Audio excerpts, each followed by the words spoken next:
Question. How do we call him?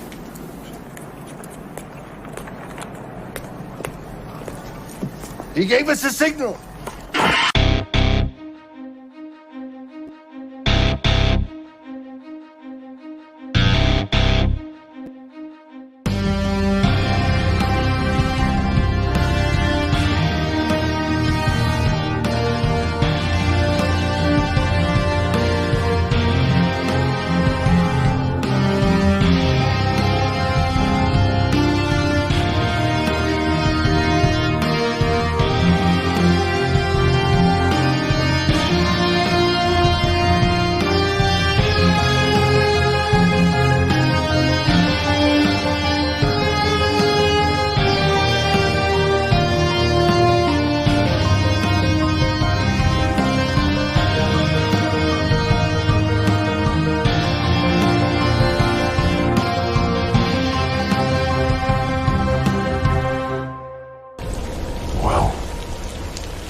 What up, Roughnecks in Gotham Grinds and Arkham Adversaries? It is your boy Trey of the Bat Channel, and we are live from the Batcave. But we got Super Bro Corey in the house with us. Man, I have been waiting to do this watch party for a very long time because I love this movie. Probably saw it at too young of an age, but ever since, it's been like one of my favorite sci-fi classics.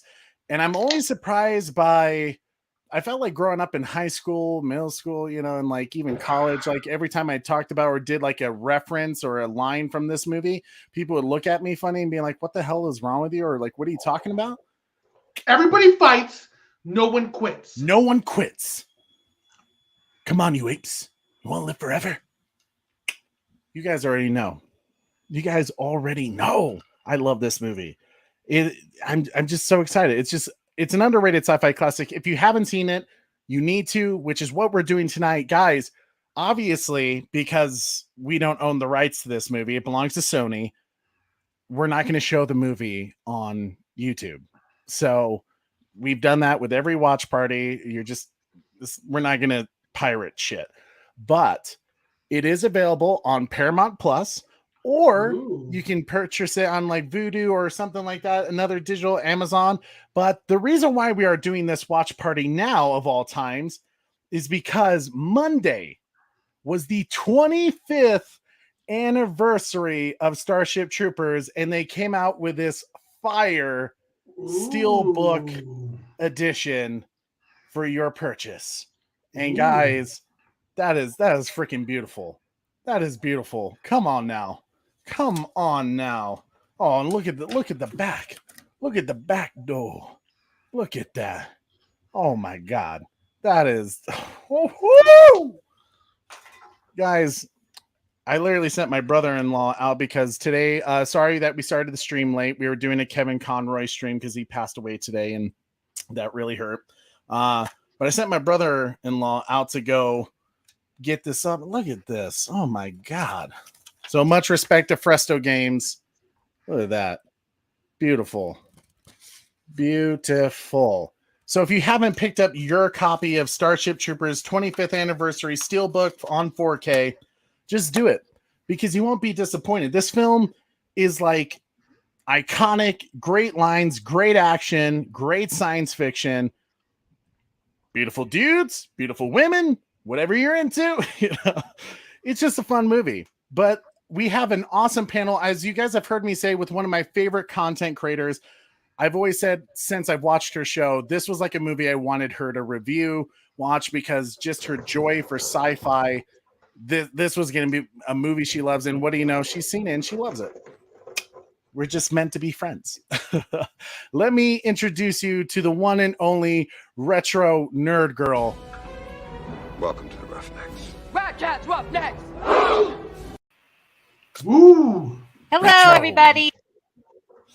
How's it going, girl? Oh, I think she muted herself. Here we go. Oh dear. What? Retro, can you hear us? Hey. Oh. Oh. Can you hear us?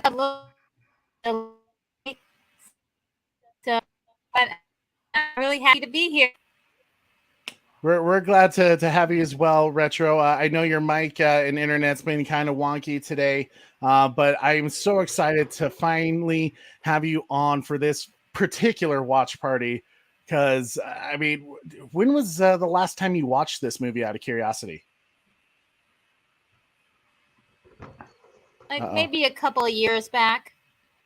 Couple years. Okay, so it'll be a little bit fresh, you know, for when you watch it. Some reactions may come out from you and some nostalgia, nonetheless. But with the first time you watched this film, were you kind of on the fence about it, or were you just immediately like, this is like a go-to science fiction film for me, no doubt? Can you repeat that? I didn't get all of it. Oh no, you're was this the first time you watched this film? Were you immediately like, oh my god, I love this movie? Or were you on the fence of it? Has it grown? Because as you kind of know, when it came out theatrically, it didn't quite have the cult following that it does now.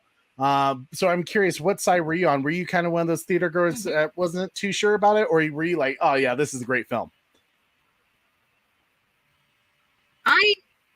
I loved it from the moment I saw the poster.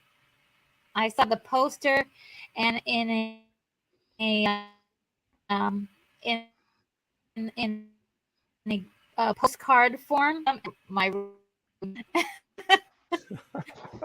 And so the poster was very, very exciting. And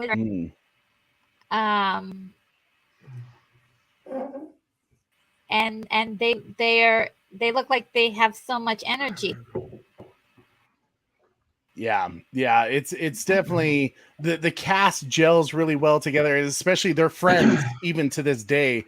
From this one film, you see them posting all the time with each other, so it's always great to see. I do love this movie. But Corey, let's go ahead and bring out the rest of our panel. You saw them probably on our show earlier today, but they once I told them we were doing a Starship Troopers watch party, they were all like, "Yep, this is happening." So please welcome the other members from our other members. Oh God, can you tell I'm tired and I'm not talking correctly?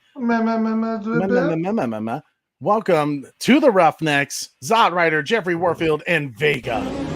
Welcome to the Roughnecks. Rico's Roughnecks! Ha!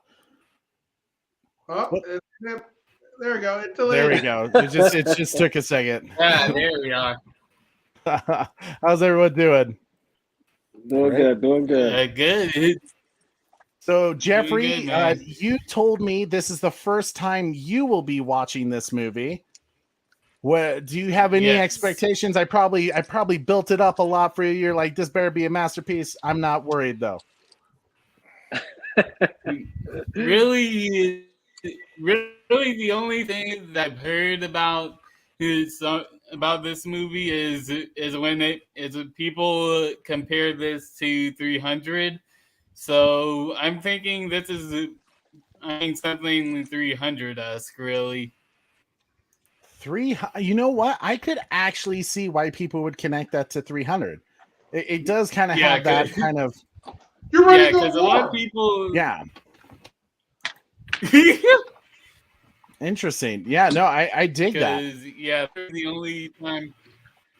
Because that's really the only time I've heard conversations about this is that people compare it to 300. So this is going to be pretty interesting. Interesting. And when you told me that you were going to do a watch party about this, or when you told me that you were going to do a watch party about this, which was literally a few. Curiosity killed the cat, and here I am. Well, I'm glad to have you here, Jeffrey. It'll be awesome to see your reaction to this film because I mean, there's nothing like watching a movie for the first time and seeing, but I feel like you can live through other people who are watching it for the first time. So, Jeffrey, I'm really going to get a kick out of you with this. But guys, if you would like to know more, you can follow us on our other social media pages like TikTok Instagram or Twitter at @the_Bat channel. Feel free to follow us there and let us know what you guys would like us maybe to do a watch party next, or some topics you guys would like us to discuss in the future. We love hearing from you and connecting with you guys. Or if you're still on Facebook, you can follow us at Holy Bat Channel. Either way, we'd like to hear from you guys. And as always, it helps us out so much when you roughnecks smash that like, you share this video and subscribe. Because let me put it this way. If you don't put your hand on that like or subscribe button, this is what's going to happen, folks. Stand on that wall, Trooper. Put your hand on that wall.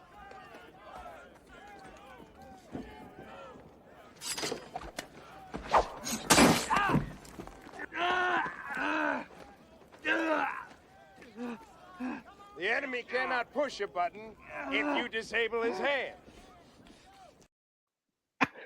Oh my god, I love that so much.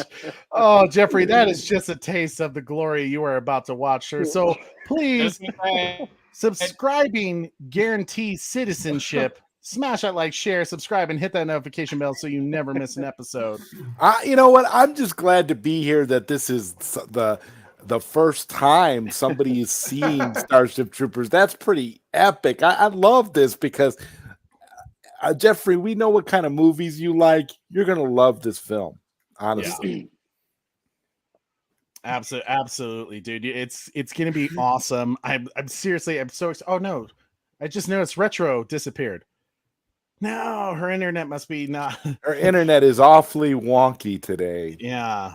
That's terrible on a watch party like this. It's inexcusable. I know, especially like you should probably do what I was telling you to do when you were having all those problems. Reset her internet, and that probably would help. So maybe we'll give her a couple of minutes. Hopefully, she can get on in with us again. But guys, because this is a big watch party for us, I've been excited to show you guys this for a while. We do have super chat option available if you guys have questions or just want us to show you our love and respect back with a fun little super chat. As you see, I already got the clips going. I'm already ready to go with this Starship Troopers. So if you feel like getting a little love, a little bit of citizenship in your lives, do a little super chat. It helps us put the money right back into our show with improving our equipment and renewing our subscriptions, like with StreamYard, because they're expensive sometimes. But thank you guys so much for being here. Corey, who all do we have in the chat today? Man, we got a lot of roughnecks up in this chat right now. We got Bat Dan Thoughts here. Bat Fanatic. Batman? Beyond the Night. Neo Sevens has joined the fight. Trevor H has joined the fight. Sparkles Clock Tower has joined the fight. Brian Swayze has joined the fight. Red Hooded Outlaw has joined the fight. The Batman would like to know more. Red Hooded Outlaw would like to know more. Hashtag Restore the Snyderverse guy would like to know more. Bat Fanatic doesn't want to put his hand on that wall. Retro Nerd Girl is restarting her computer. We will wait for you, Retro. We will wait. I will wait. I will wait for you. Okay. Oh my God. Okay. Sorry, I broke out into song. That's my bad. No. If it takes the rest of your life, Trey. Some things it just happens. It freeze flows.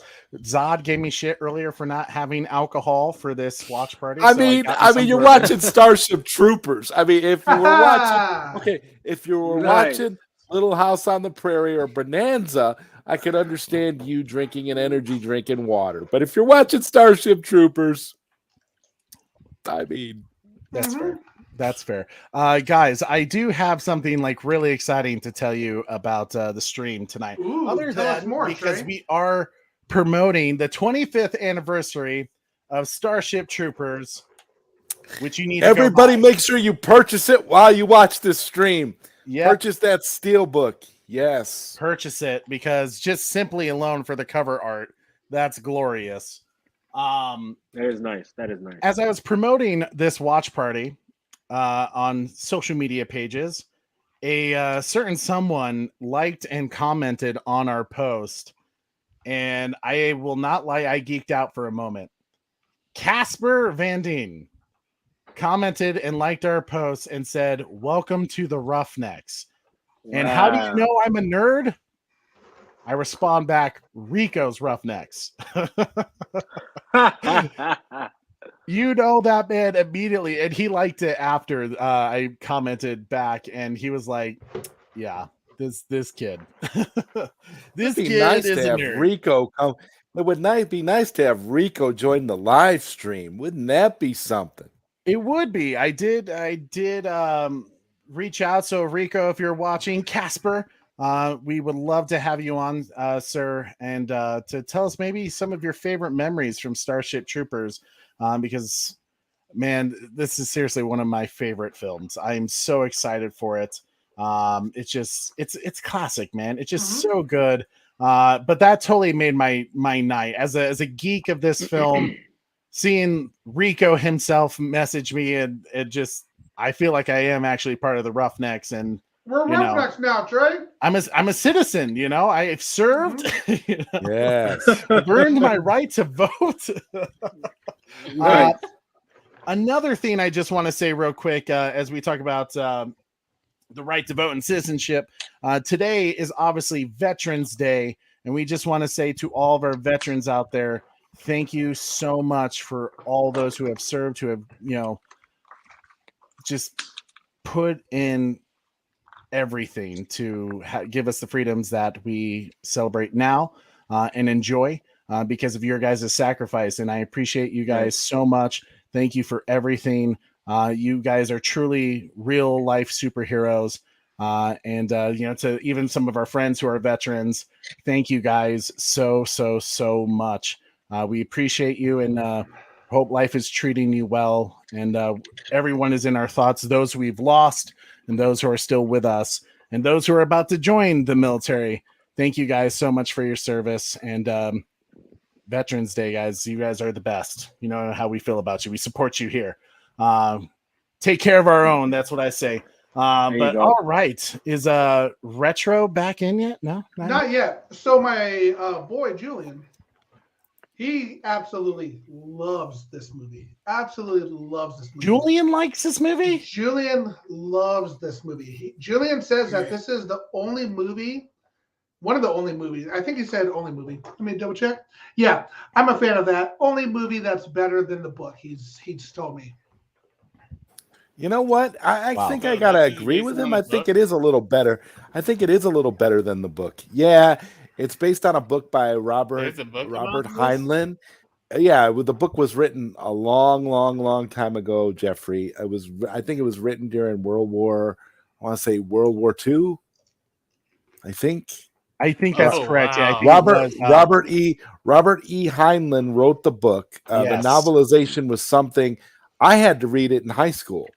So it was definitely an interesting book, and they did like back in the early 80s, they did an anime based on the book where they covered lots of it. It's a little more faithful than say like the movie is, but I think the movie actually does improve upon a lot of elements of the book and actually makes the story a little better, actually. And yeah, so I would agree there.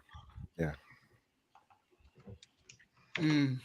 Yeah, in the book, this film caused a lot of controversy, obviously, because people thought it was like promoting like Nazi propaganda and like kind of saying, people don't understand. How do you know about it? Yeah.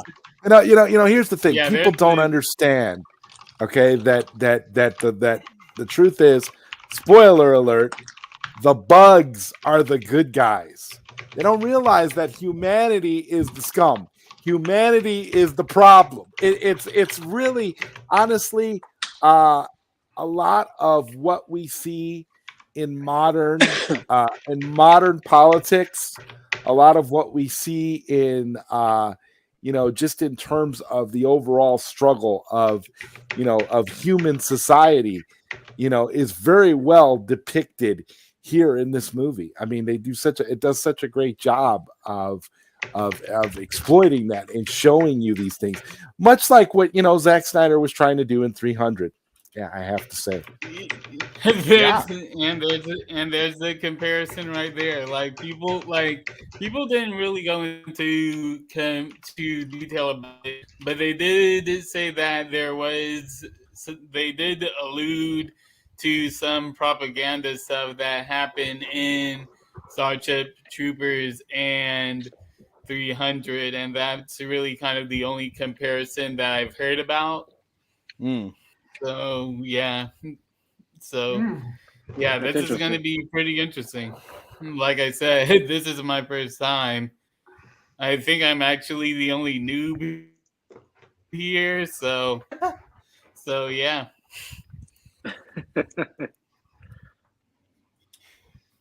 All right. Well, guys, okay, I think we've given. She's restarting the video. Oh, she is? Okay. Mm-hmm. But I think she said start without her if necessary? Okay. Oh, she did say that. Okay. Yeah, so let's go ahead and get started because I know I know we've already made people wait quite a bit. What's that? Oh, De Vega, try talking. Can you guys hear me? Just want to make sure. Me hear you. Okay, cool. Trevor H is doing his part, Trey. Yeah, we can hear you. Covered it with that $10 super chat. Thank you so much, Trevor H. Much appreciated. Oh my God, Trevor, you're so funny, dude. I'm gonna let you pick this one, Trey. You're gonna let me pick? Okay. And I hope it's the right one. You hope it's the right one? Yep. Why you gotta put that pressure on me, big fella? All right, I think I know which one. Here we go. Young people from all over the globe are joining up to fight for the future. I'm doing my part. I'm doing my part. I'm doing my part. I'm doing my part too. You're doing your part, Trey. Good job, buddy. Me. Let's go. Oh my gosh. Well, all right, guys. Here we go. This movie is going to be crazy, isn't it? This movie is going to be insane. Vega, I think your mic is working. Vega, go ahead and talk. Yeah, I'm not so because I don't see the how the circle goes around my icon or the avatar. I don't see it whenever I talk. Oh yeah. It pops on and off every now and then. It's very small. Okay. So yeah, we can hear you, Vega. Let's go ahead and we're gonna get started here. So guys, hopefully you have your movie ready. You can watch it either on Paramount Plus or hopefully you have it on digital, or if you bought your steelbook copy of the 25th anniversary, then you should be all set. All right, here we go. Coming down in 3, 2, 1, play. Here we go, baby.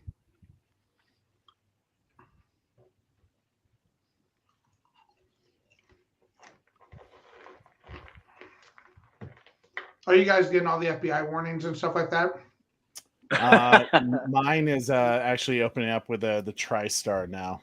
Okay, mine too. Well, mine just says Starship Troopers now, so I'm probably ahead of you guys. Yeah.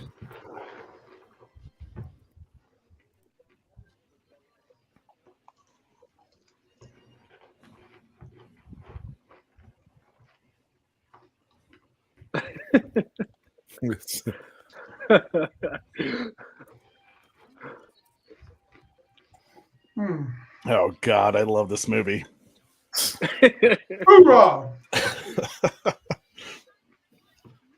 Bug meteor. I did my part too. I think I'm way ahead of you guys. Would you like to know more?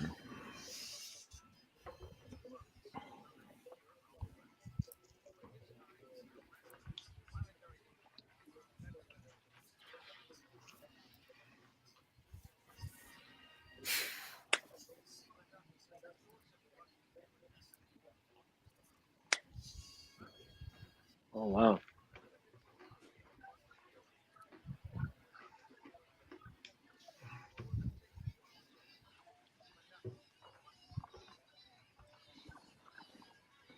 Oh wow.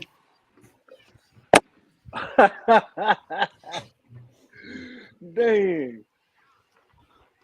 Got him. Ladies and gentlemen, we got him. What's your guys' time check out of curiosity? Yeah. 2:08. Mine is 2:17. Mine is. Hold on. Mine's 1:57. Oh, you okay? Mine's 1:57. Okay. Should I pause? Oh no, I think we're close enough to each other. Are you guys at 1 year earlier now? Just got there. Yeah. I just got there 1 year earlier. Yeah. Perfect. And there he is, ladies and gentlemen. What you munching on, today, Corey? Got some popcorn going. Yeah, we can tell you're enjoying it. Mm-hmm. Yes, sir.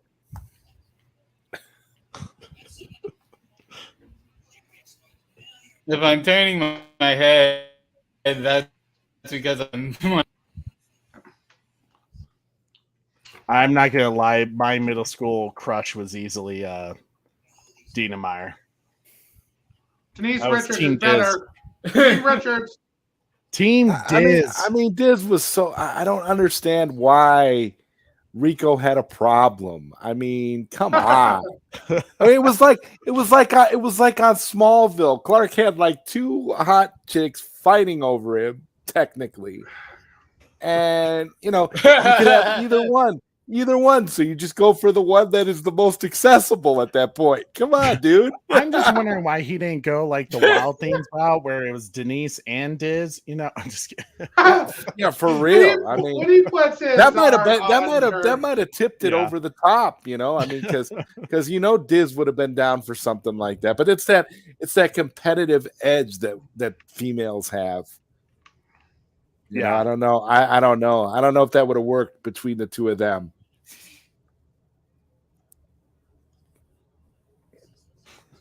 I mean, there's only one way to find out, really, I guess.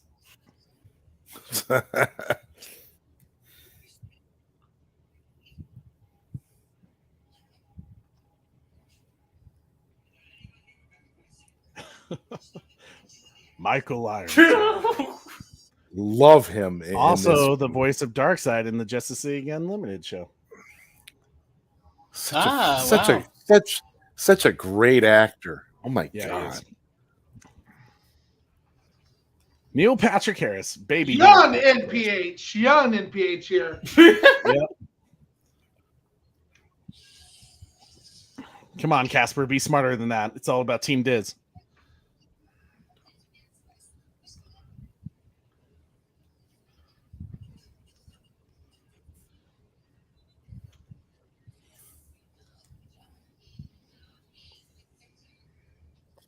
Pow, pow.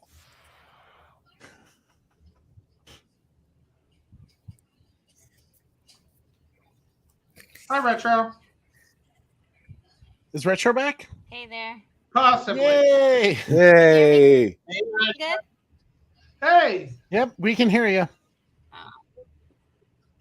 Retro, we're coming up on 6 minutes. Or also, they're checking their math scores. Yeah. I'm right there with you guys. Perfect. Hey. Nice. Yep, I'm right there with you. Retro, you fixed whatever issue it was you were having. On my other computer. Awesome. Yeah. Liar. Nope. I want to give it to you. Maybe if you give it to me.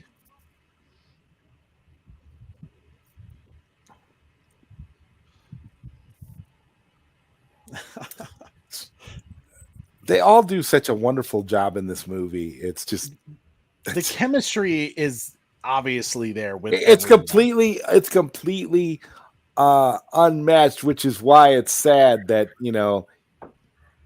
they didn't space it out and have all of them in the next film together. You know, space out the story a little more like the book to give them more interactions. Mm.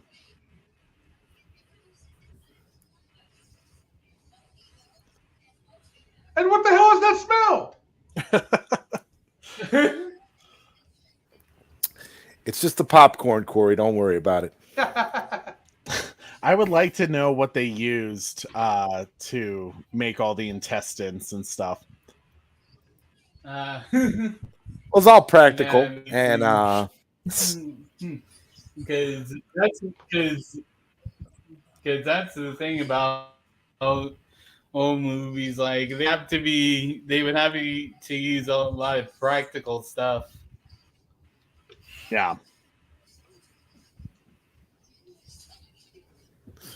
I mean, that could be like asparagus and snot and all kinds of stuff. Yeah. Uh-oh. Caramel. Nougat. Yeah.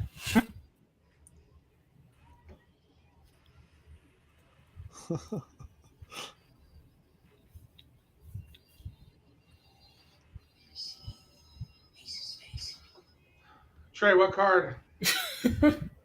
I'm thinking Ace of Spades.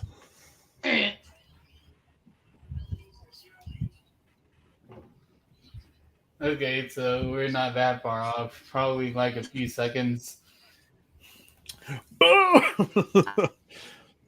Here.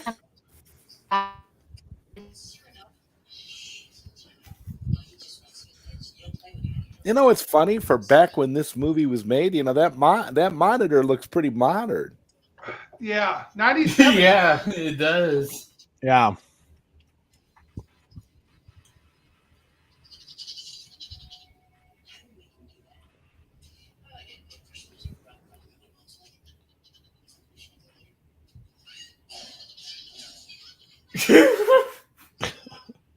It's afraid. Here's a fun trivia question for you guys. Do you know who was originally considered for the role of Rico over Casper? That's a good. 97 actors. That's a good one. Who is a up and coming 1997 actor or 90s actor? That's a good question.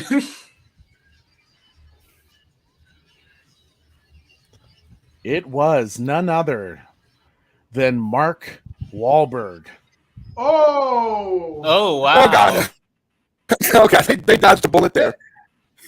Thank God they picked Casper. Yeah. When you think bugs, you think zebras, was not Mark Wahlberg giraffes. that bad?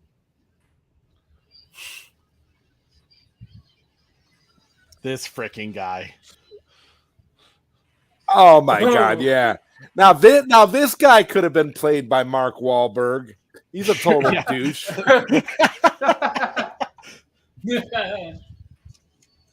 He does such a great job of playing that guy with the punchable face. Oh yeah. It's like every time I see you, I just want to punch you in the face. Hi, Koopy.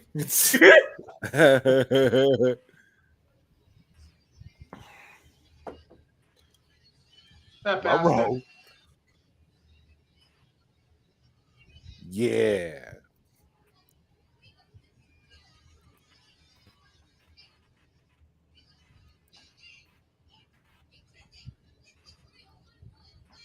Pow! Oh yeah. Hoorah.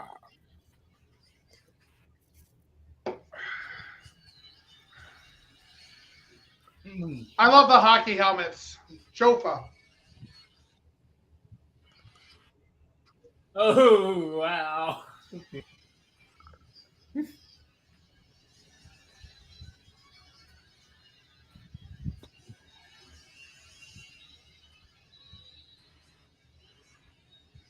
He's about to end this man's career. It's about to be an end game scenario.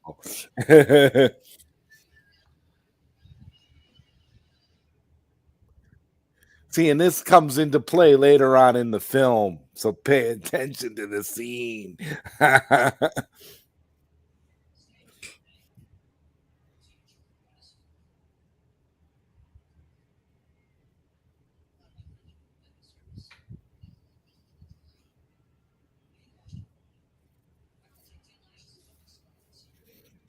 Man, those eyes, bro.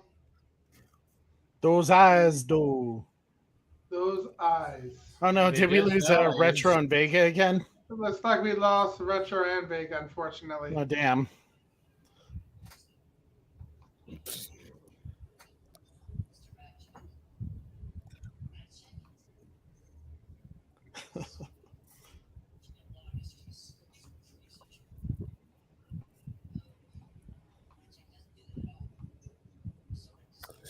You know, there was a lot of controversy about her. I don't know if you guys know this. There was a lot of controversy about Carmen. Back when they did test screenings for this movie before it came out, there were some scenes where Carmen later on in the film, you know, we know what happens with Carmen later on in the film, but there were some scenes where you know, she kind of trades up, and those scenes tested so poorly in the movie that they had to redo those scenes because they didn't want Carmen to be labeled. Carmen kept getting labeled as literally labeled as a slut by test audiences. Oh wow! Oh wow! And they did not want her to survive Starship Troopers. Like literally, to be honest with you, I still upset that Denise Richards survives this. yeah, it really is. It really was. Spoiler alert! You know, the producers talked about it in the commentary for Starship Troopers. They talked about how she, you know, they were literally getting responses like, you should have, you know, Carmen needed to die. You know, like there's all. I mean, it was really controversial because they loved the chemistry between her and Rico, and they didn't like her, you know, her flirtatious and swaying demeanor. So yeah, gotcha. But Interesting. Isn't that normal human behavior? Well, yeah, that's normal. Like now you would nowadays you would think, well, women are, there's a lot of women that are just like that. They, you know, it's not uncommon, but for that time and for that movie, you know, people did not like it. People did not like the idea of the girlfriend of the hero essentially cheating on the hero. All I know is I wish I went to Buenos Aires High School. Well, here's another fun little trivia then for you guys. Does Dina Meyer, who plays Diz, look familiar? For all DC fans out there, I hope so. Yeah. In early 2000s, she was Barbara Gordon as Batgirl in the Birds of Prey TV series. Oh, yeah, I did. I've never seen that show. That short-lived hunk of crap. About the only thing good about that is you get to hear Mark Hamill's laugh as the Joker. That's about the only good thing in the pilot episode. Yeah.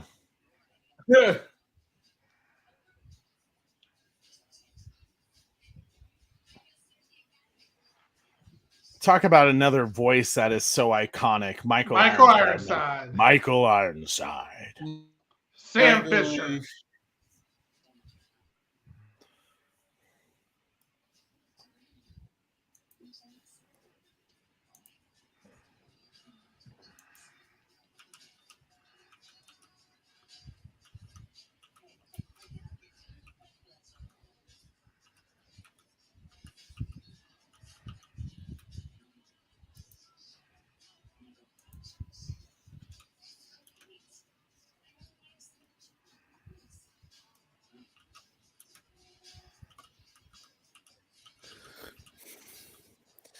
And that was the best advice Michael Ironside could have given him.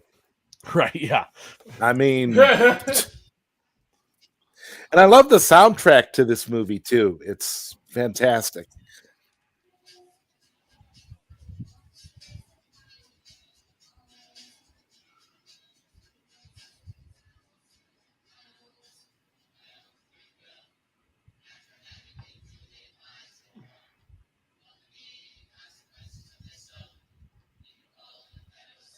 I love this song, man. Oh yeah.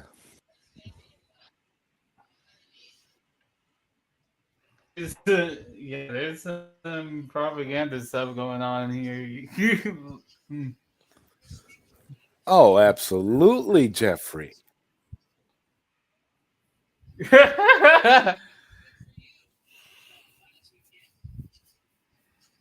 She loves the fact that he's jealous.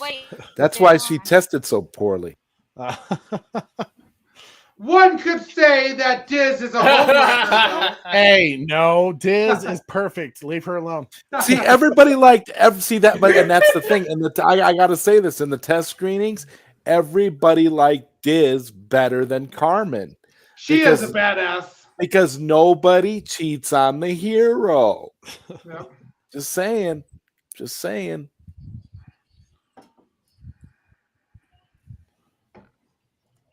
But you, like, no one does, but you can.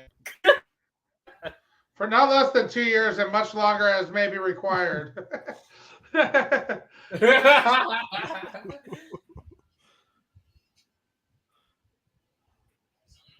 I love that final line because it sounds like a pretty typical like military oath, and then all of a sudden they get like, "Oh, and I will serve if you need me even longer without any argument." I was like, "What?"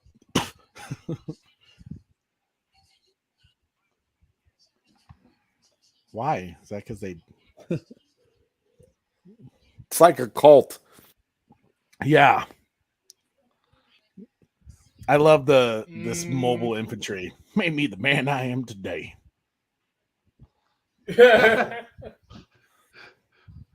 Oh God. Big left and retro left.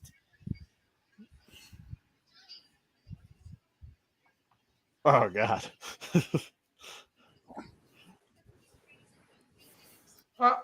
I'm your boyfriend. What?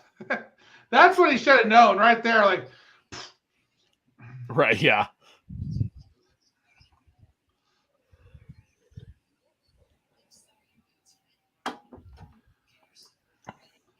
Why does she look so familiar though? Like I've seen her in something else. Probably softcore pornography. Yeah, and she sounds familiar too.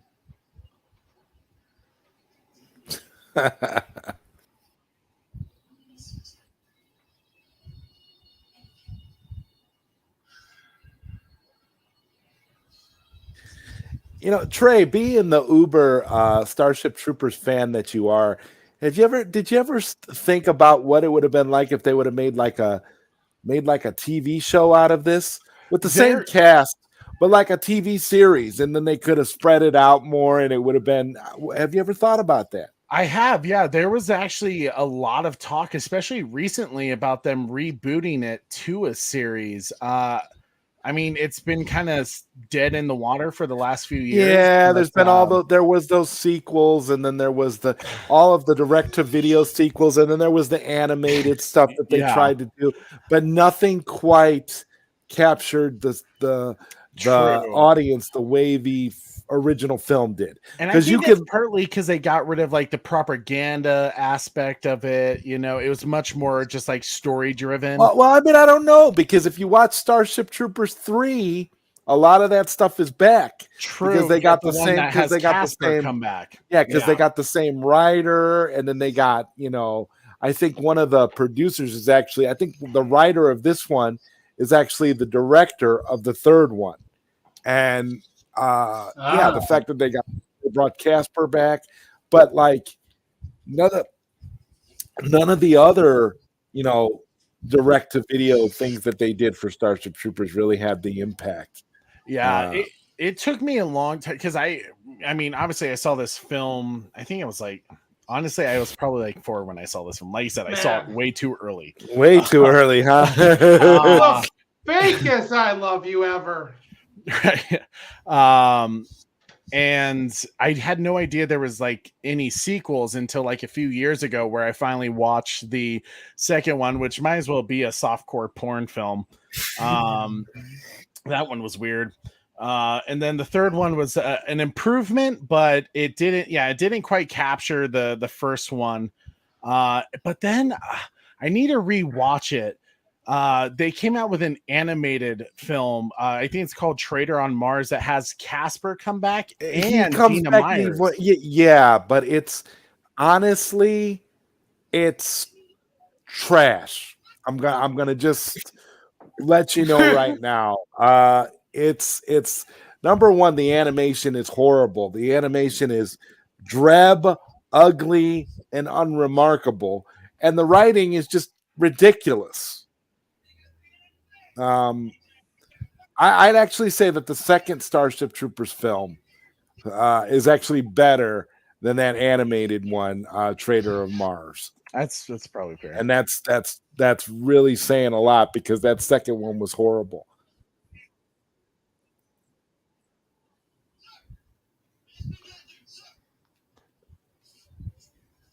But I would say why they haven't made a Starship Troopers like full-on video game yet, I will not know. There's been a few, but aren't they all PC? Yeah, and a lot of them are like massively multiplayer kind of things, and and they're kind of like what the Starship Troopers games remind me of. There was this old PC game from a long time ago called XCOM, and the Starship Troopers games kind of remind me of that, because it's a lot of turn-based activity and stuff like that. It's not really as grandiose as what you would expect from like a Starship Troopers. They need to make a straight up video game based on either the book or like the movie. They need to do like a straight up like video game version where you play as Rico, you play as Diz, you play as various characters throughout. I'd be game for that. And then here, another famous DC voice actor, Clancy Brown, who voiced Lex Luthor. Yes. Yep. Yeah. Yes, sir. What's up, Retro? Glad to have you back.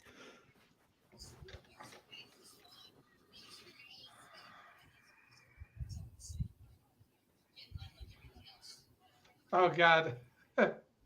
Hey man, I won't lie. This scene right here made me fall in love with Diz even more. Sarah would be in trouble if Dina Meyer ever called me up. Diz is like, honestly, Diz is the perfect. That's the irony of this entire thing. That's the irony of this entire story for me, at least on a romantic level. Diz is the perfect match for Rico, but Rico's too stupid because he's in your mind. Yeah.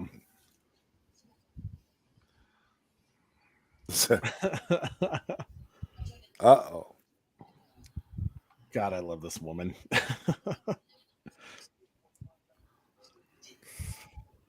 I don't know if you guys follow Dina Meyer on Instagram, but she's actually a very talented dancer as well.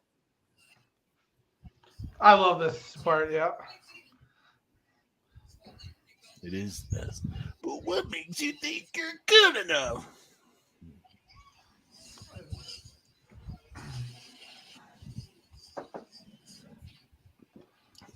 Roughnecks. Jake Busey, the son of Gary Busey. Yeah, of course.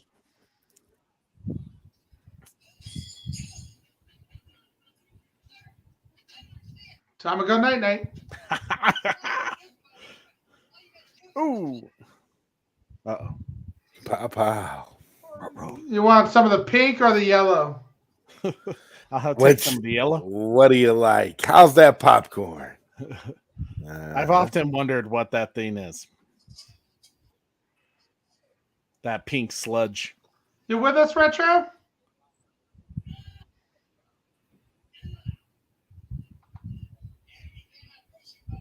Oh no, I don't know if we can still hear Retro.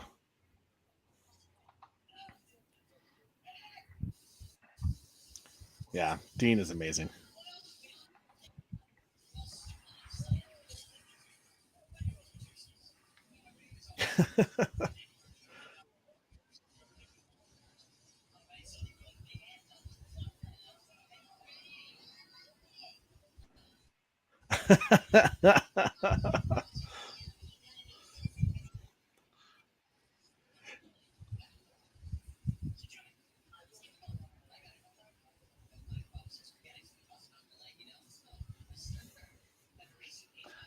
I just noticed that she has a hardcore bruise on her neck. Right? The attention to details, especially on this film, is solid. She definitely joined the mobile infantry for you, bro.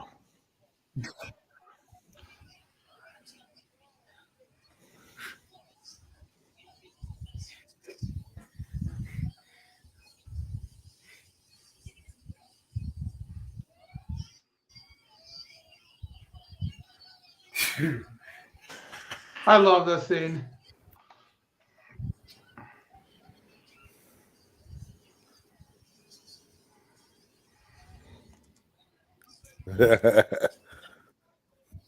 Jesus, Batman. Oh God, this is the greatest scene in the frickin' world. Train is a Disney show. Yeah. Sir. Put your hand on that wall. Here we go. Listen to Clancy Brown. If you don't like and share and subscribe right now, this will happen to you. There you go. Ooh. Subscribing. I like how they're all freaked the hell out. Right. I mean, it's. Remember, folks, subscribing guarantees citizenship. Wait, where are you guys at? He just threw the knife in Rico's hand. Oh, look Oh wow, I'm way ahead of you guys. We're now at the shower scene. Sorry if you're not an adult and watching this film.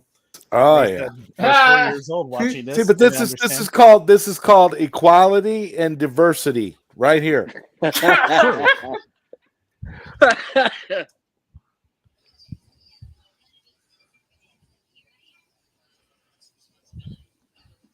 Wasn't this a movie on Disney Plus for a time?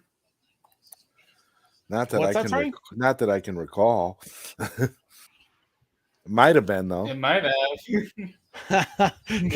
See, everyone loves Disney. Corey's the only person that's like, oh yeah, Denise Richards. You're stuck in that Wild Things lane. I like Disney. I like Disney for most of it. There's a certain area that I'm no longer a Disney fan. Yeah, no, I agree. I agree. I agree with that. You're gonna have to explain what that reason is, Corey. I mean, come on, man. She's a fiery redhead. She's awesome. If Wonder Wife was watching this, I'm in trouble. Honey, I love you. You are my Dizzy. Huh? Oh, is Vega back? What's up, Vega? Yeah, man. Sorry about that. I heard you're laughing. I was like, wait, what? Yeah, three cheers for diversity. The fart, man. Oh God. Like I said, just the brilliant chemistry, because this is like total like what you expect in a military bunker, you know. Really, this is what I expect from every dude, party animal, military convoy. I won't lie, this is also part of the reason why I wanted to play violin when I was a kid. I thought when he brings out, you'll see he brings out this really cool, like glow-in-the-dark violin. Oh, yeah, later on, yeah. Yeah. Oh, yeah. I was confused when I finally got a violin. I was like, why is it not glow?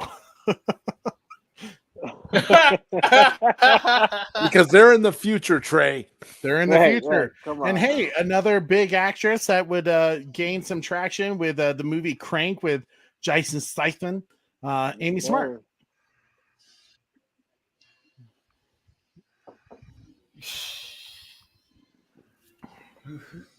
Yeah, low key, I'm watching this movie. I'm like, oh snap! Like a lot of right actors that are now like actually up there now. This was like a lot of these actors were like right before they broke out, because like Casper, I think right after this film, he did Sleepy Hollow with Johnny Depp. Oh wow! Yeah, he played Brom Bones. Yeah. Humble beginnings. Humble beginnings. But this movie turned out better than Sleepy Hollow with Johnny Depp. So, I mean, it could be argued that that's why later on, he returns to Starship Troopers in Starship Troopers 3. So, well, there you go. Honestly, they shouldn't have done the second one without him. Well, they shouldn't have did the second one at all. I feel like the second one shouldn't exist. So when I watch them, I watch the first one and the third one. Those are the only two I watch. Oh, wow. Really? Because really, the second one doesn't have any real continuity to the first one anyway. You can you can totally skip that one and just go straight to 3. Yeah. No lie though, watching this, I've been wanting to play XCOM. Oh wow! Oh, yeah. You caught my XCOM reference. Yes, sir. Yes, sir, Vega. I remember those XCOM days, bro. Yeah. Yeah. I might just start it up again. Dope. I'm a little concerned that he already knows how to fly this thing and he's instructing people how to fly this thing. He's like, really, I just want to sleep with you. He kind of looks like Nick Lachey, doesn't he? Nick Lachey? The guy that married what's her name? Jessica Simpson. Jessica Simpson, yeah. The guy that was in like the boy bands and stuff. It looks just like him. Everybody, yeah. Rock your body, yeah. We're starting a boy band, guys. Apparently. Oh yeah, that channel. Vega, we can't match your awesomeness. We're not. Trey, what was the budget for this film? For Starship Troopers? I want to say it was actually kind of expensive. For 1997, it was like 120 million, something like that.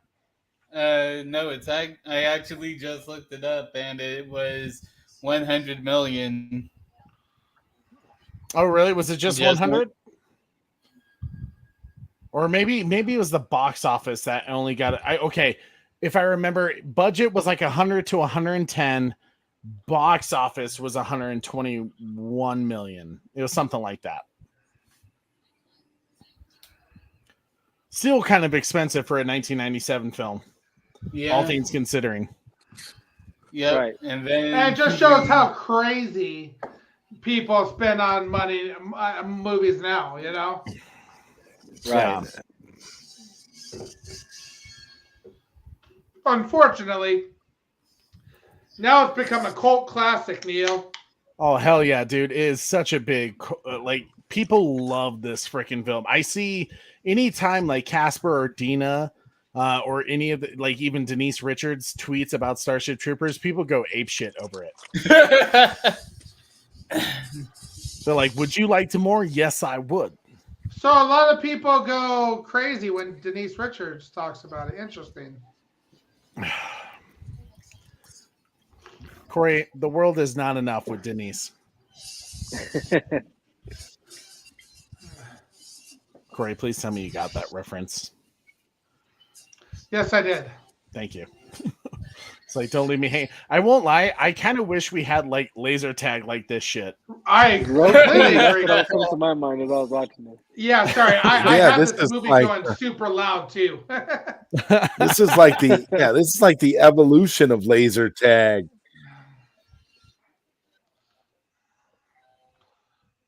Well, it is a 20. We'll get there one day. Yep. One hell of a shot.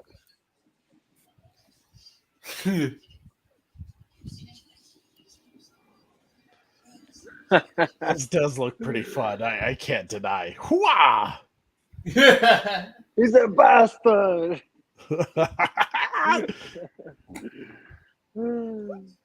God.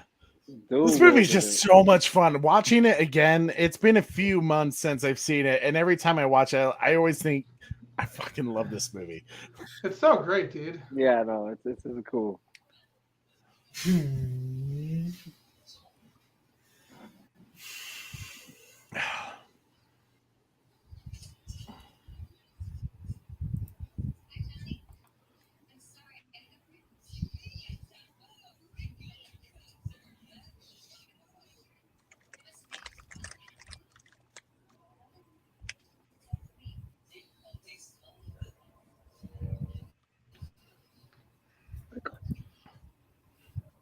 That's because she's a perfect woman that you need by her side. She is wrapped around his finger. Yes, I am a dizzy shield. Deal with it. Oh, I am too. I got to be honest. It's insane the way he lets. Yeah. I won't deny. This is the reason why I've married my Wonder Wife. Is that she reminds me a lot. She's a badass. You know, she's strong. Ooh, and then here you go with this punk. Oh, with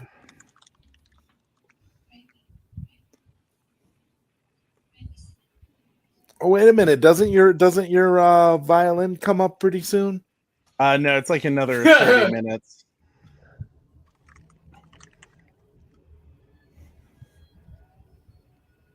Uh-huh. I met this guy, back at the football game that you back at band camp. Yeah. Oh my God! I'm gonna start dating him now. I hope you're okay with it.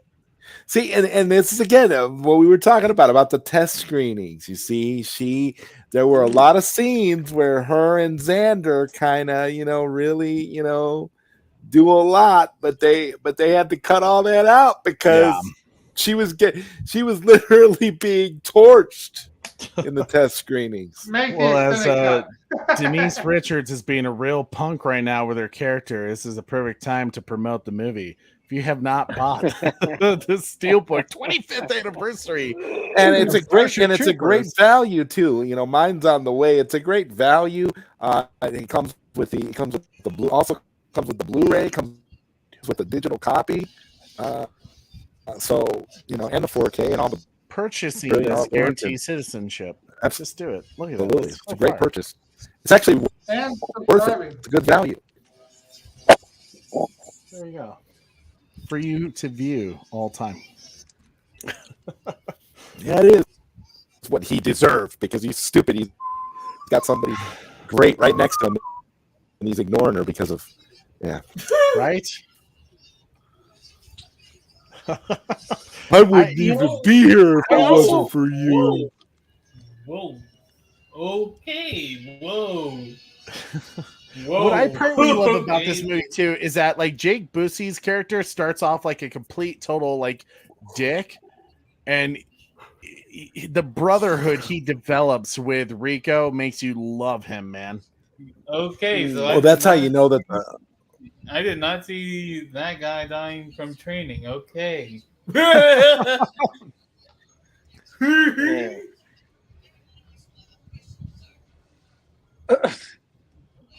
Friendly fire. This is what actually happens in video games, guys.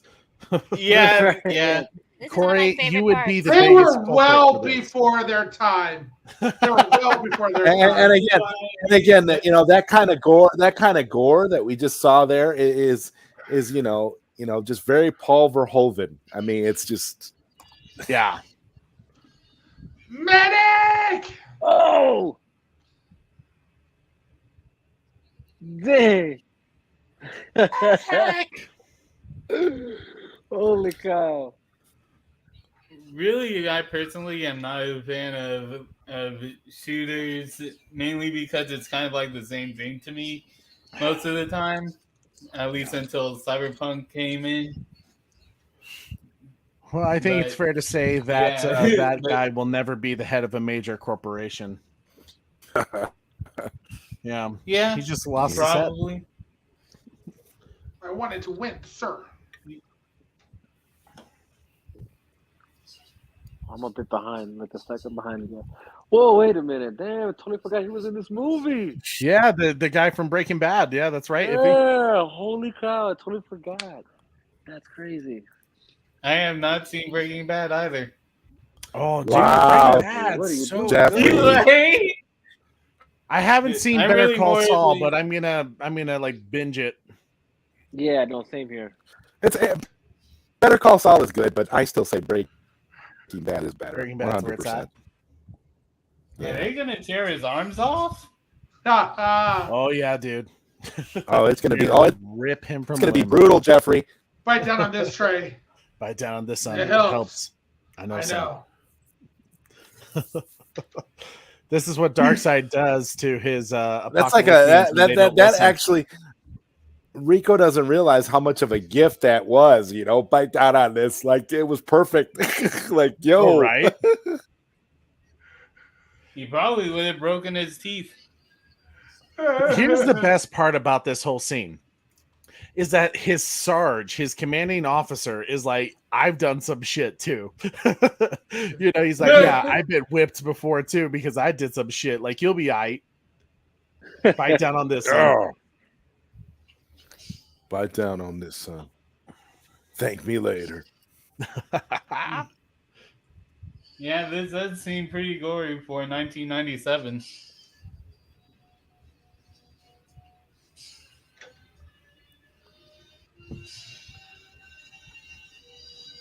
Sad. Oh boy. Well, still hang out with us, back at the maybe it'll Party pick up Central again after the movie. Yeah, I'm sorry that's not working, Retro.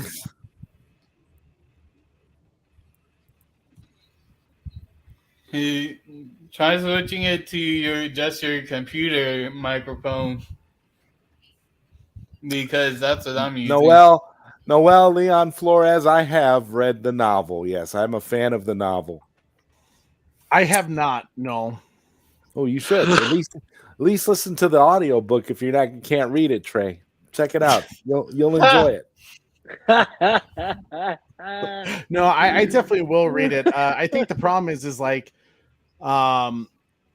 watching the movie at such a young age. I didn't realize there was a book until much later, and I just have never bothered to read the book because I'm like worried to like be disappointed or realize that the movie, like, I don't want it to affect how I feel about the movie because I love the book is more, I guess a good word would be dense compared to the movie.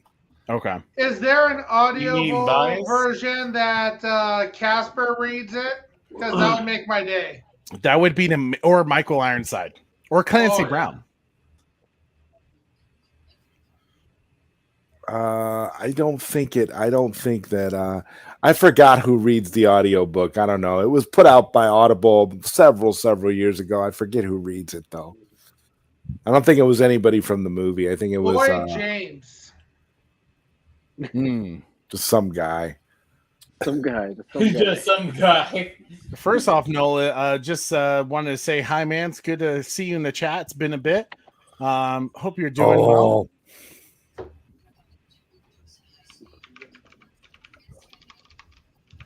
It's always good seeing Noel in the chat, man. He always has some crazy stuff to say. Noel, I don't know if I've seen you chat during Andor, and I know you're a big Star Wars fan. What have you thought about Andor so far? Be curious to hear. Which, sorry for, I mean, it's a natural plug, but I can't believe you're talking about Star Wars during Starship Troopers, bro. Right. We are doing our Delta Squad stream tomorrow that you can set your reminder for right now to join us for our episode 10 breakdown review of Andor. An incredible episode. Can't wait to dive in deep with the Have you guys, Trey? Have you seen the Star Wars Rebels? I have, yes. Great show. I didn't like it as much as Clone Wars until Ahsoka showed up, but great show. Wait, which one? Star Wars Rebels. Star Wars Rebels. Oh, Rebels. Yeah, that was good. That was actually a pretty good show. Yeah. Ooh. I'm still waiting to see like what they're gonna do with what's the kid's name? Ahsoka series or Ezra? Ezra. There you go. Ezra, like because like the way he's he's out there somewhere. You have to believe that. Like apparently. I'd be curious to see how they explain it. right. You know the way of movies. Well, it seems like they went to a black hole, and space is big, so he might have be making his own order. Like it would make sense because when does the Ahsoka series take place? Because I do know it does take place. Of Rebels, I do know that much. Marcus said, shout out to Phil Tippett, amazing model ships. Yeah, man, Phil Tippett. If you guys don't know who Phil Tippett is, he is one of the incredible people, crew members that worked on the Jurassic Park films as well. Often you guys have probably heard of the famous Twitter name, Damn It Phil, because he was labeled as the dinosaur supervisor for the Jurassic Park films. And for obvious reasons, people made fun of that title. I'm glad you mentioned Phil Tippett, because shout out to the great Phil Tippett as he directed a great movie this year, a 2022 film that was released called Mad God. Incredible I stuff. have not seen that. I'll have to check that out. Oh my God. Just saying. Have you guys seen The Northman? I have not yet. Corey and I have been meaning to watch it. See that. That's insanely great stuff, Jeffrey. You really need to see that. You really need to see that. Jeffrey's on point.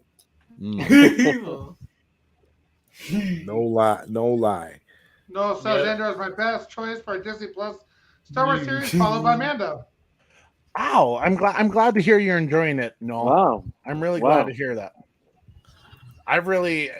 Some episodes have been slow, but I feel like it's done really well. The dialogue, especially, has been spectacular with that show. Yeah, you can tell they put a lot of money in it. Yeah, for sure. Andor has really been it's definitely up there for me as far as like between Andor and Mando, for sure. Agreed, Vega.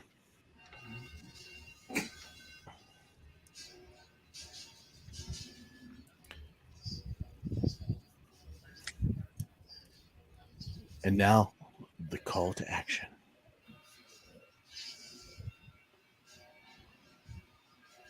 Such a great scene of chaos and. I like how they don't show the bugs. Like, I feel like that's kind of a cool. I feel like that's a detail that's kind of important. You're just seeing explosions. It's very much a Jaws kind of thing, right? Don't show the villain or villain until the second half of the film. Right. And honestly, it probably could have been because of a budget reason, to the amount of CGI they would have to do. Right. Yep. But it works for the story, like. Oh, damn.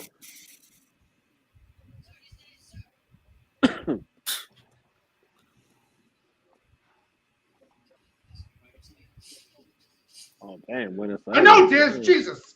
Why Buenos Aires? Why? Buenos Aires. The music, man, is also really solid for this. All the military compositions, and it makes sense once you know who the composer is. Corey, do you know who the composer is? Hans Zimmer. He said Hans Zimmer. But yeah, Hans would probably do some really cool shit. I have no clue. It's Basil Podoris. Yeah, I got the soundtrack on CD somewhere. I'm gonna have to look around and see if I can find it. I don't know who that is. He did he composed the music for Conan O'Brien, Hunt for Red October, RoboCop. So you can kind of hear similar things going on. I think you mean Conan the Barbarian, not Conan O'Brien. Sorry, yeah, Conan the Barbarian. Did I say Conan O'Brien? I just, I mean, I think about to correct you, but you did say Conan O'Brien. It's like, bro. I said Conan O'Brien. Oh shit, that just slipped. My bad. Yes, Conan the Barbarian. Why did I say Conan O'Brien? He wasn't even on my mind. Conan O'Brien. That just wow. You know what? Now that I think about it, this is actually. Now that I'm watching this more and more as it's going on more, I'm seeing more of Attack on Titan on this than 300. Interesting. If you don't know what Attack on Titan is, it's pretty much a popular anime going on right now. Actually, it's actually really good. I love that guy. They're really good, but yeah, I'm really seeing a lot more of. But yeah, what I'm really seeing more of is more of Attack on Titan than anything. Than I'm seeing both the Attack on Titan influence and 300 vibes with this right now.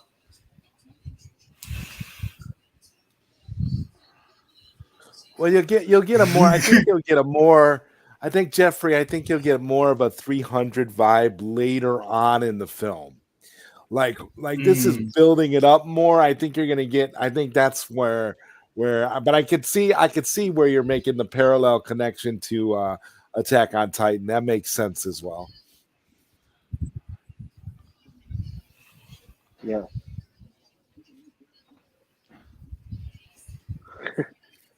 Conan O'Brien. I love this girl. This mom right here makes me laugh.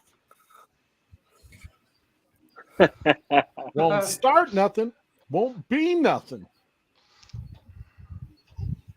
Corey, you better ease up out of my face before something bad happened to you. Too late. Too late.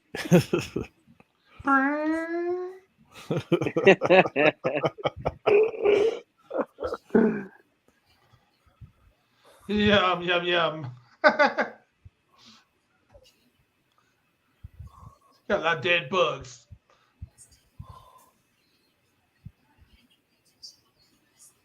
God, I love that woman.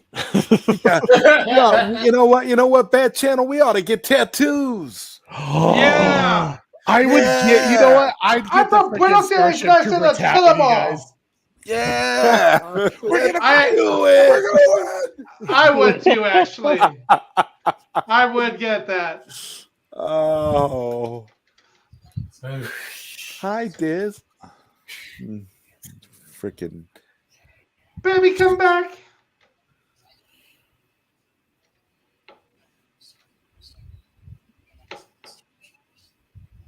Oh, of course. Yeah. Come on, guys. Oh, man. Oh, what? Ooh. I'm not saying I'm going to marry the gal. Yeah, she's not interested in marrying anybody. She's a free spirit. Nothing wrong with it. Uh-oh. Trey, is that a Master Chief hat? Oh, yeah, it is, sir. Have you guys seen Birth of the Dragon?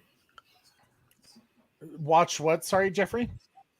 Birth of the Dragon. I have not. No, I haven't. No. Oh, this guy's back.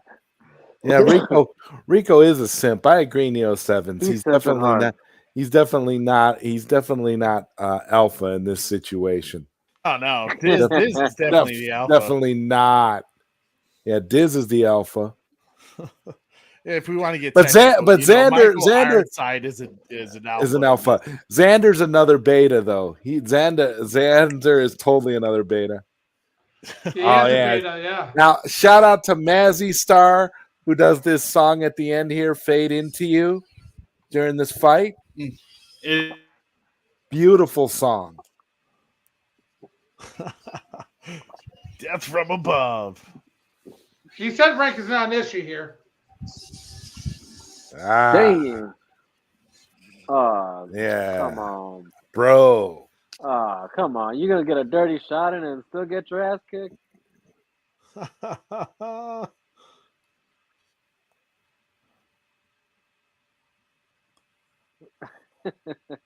Let them fight. Let them fight. Yeah, let them fight. Let them fight. Fight. Man, I'm excited for that Godzilla sequel, the Godzilla and Kong. That's gonna be dope. I'm curious if there's anybody in the chat that this is the first time they've seen this movie as well, actually. Ooh. Oh, damn, look at that. Imagine getting tattoos like that. Straight up. Okay, Corey, do you know who that person is right there? The sorry, I don't know if the guy who's talking on the ship. I don't know which guy. He's the one that's telling them like basically what they're gonna do when they some young guy.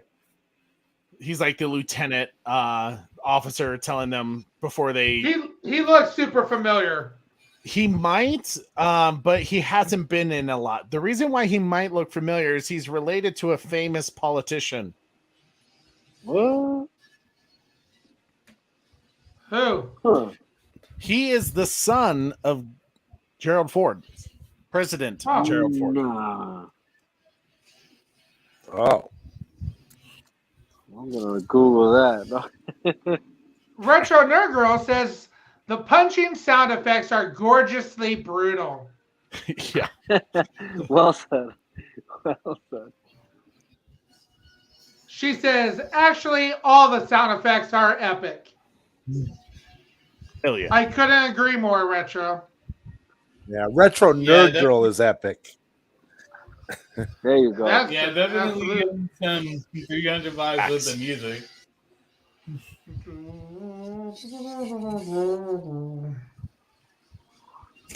You know, Batman asked earlier. Is epic.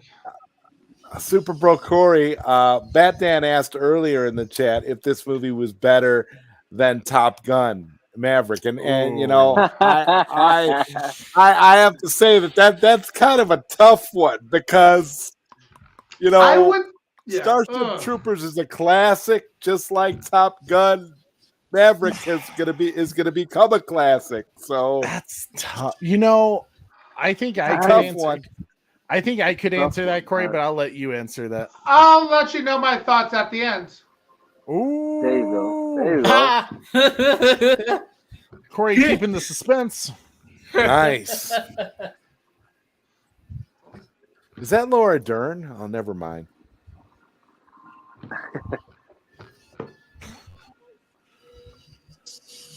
Don't throw up now. If he said, this is like Top Gun in space. Red Hood Outlaw, do it. Tell us, Corey. I will say, that's the one scene that makes no sense to me.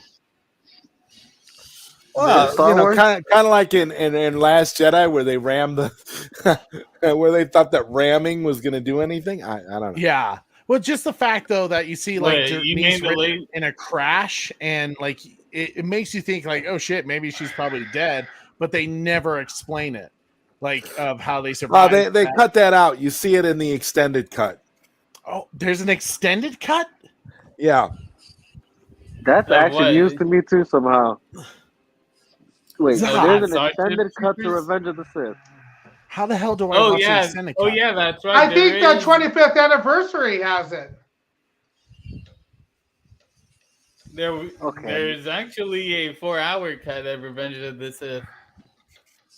Retro Nerd Girl says this part is gut wrenching. It's actually confirmed by George Lucas. Okay, I gotta see this.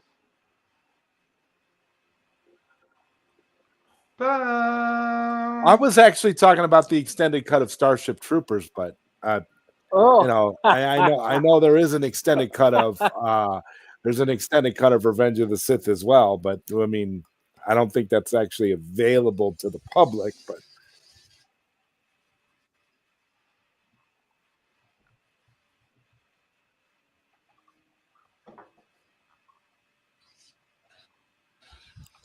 oh boy, I'm ugly mugs.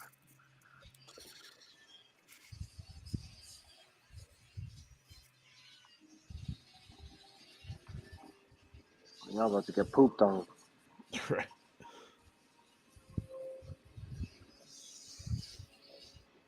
Really? The TV show Space Above and Beyond reused the suits from this movie. I'll have to look that up. I've also, part of the reason why I wore the Master Chief hat today was obviously it just theme-wise makes sense. Aliens, humans fighting. But I kind of realized the uniforms that they have in this is very similar to what you see in Halo.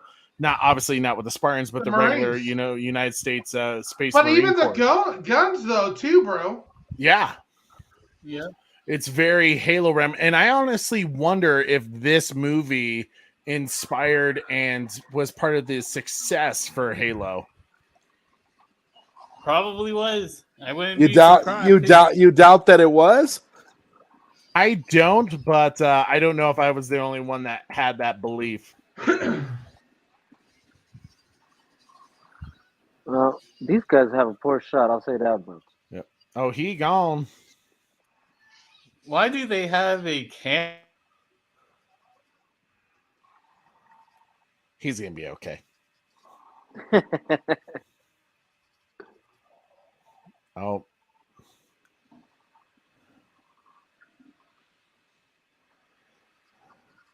The aiming of these. See, this is where we kind of start to get more into the war aspect of it. Oh, here we go. This The guy's horror. These guys are fine. These guys are fine. 300. They're not at all dead. They'll make it. Retro Nerd Girl says the effects hold up so well. Oh, 100%. Yeah. Oh, damn, he dead. This boy dead.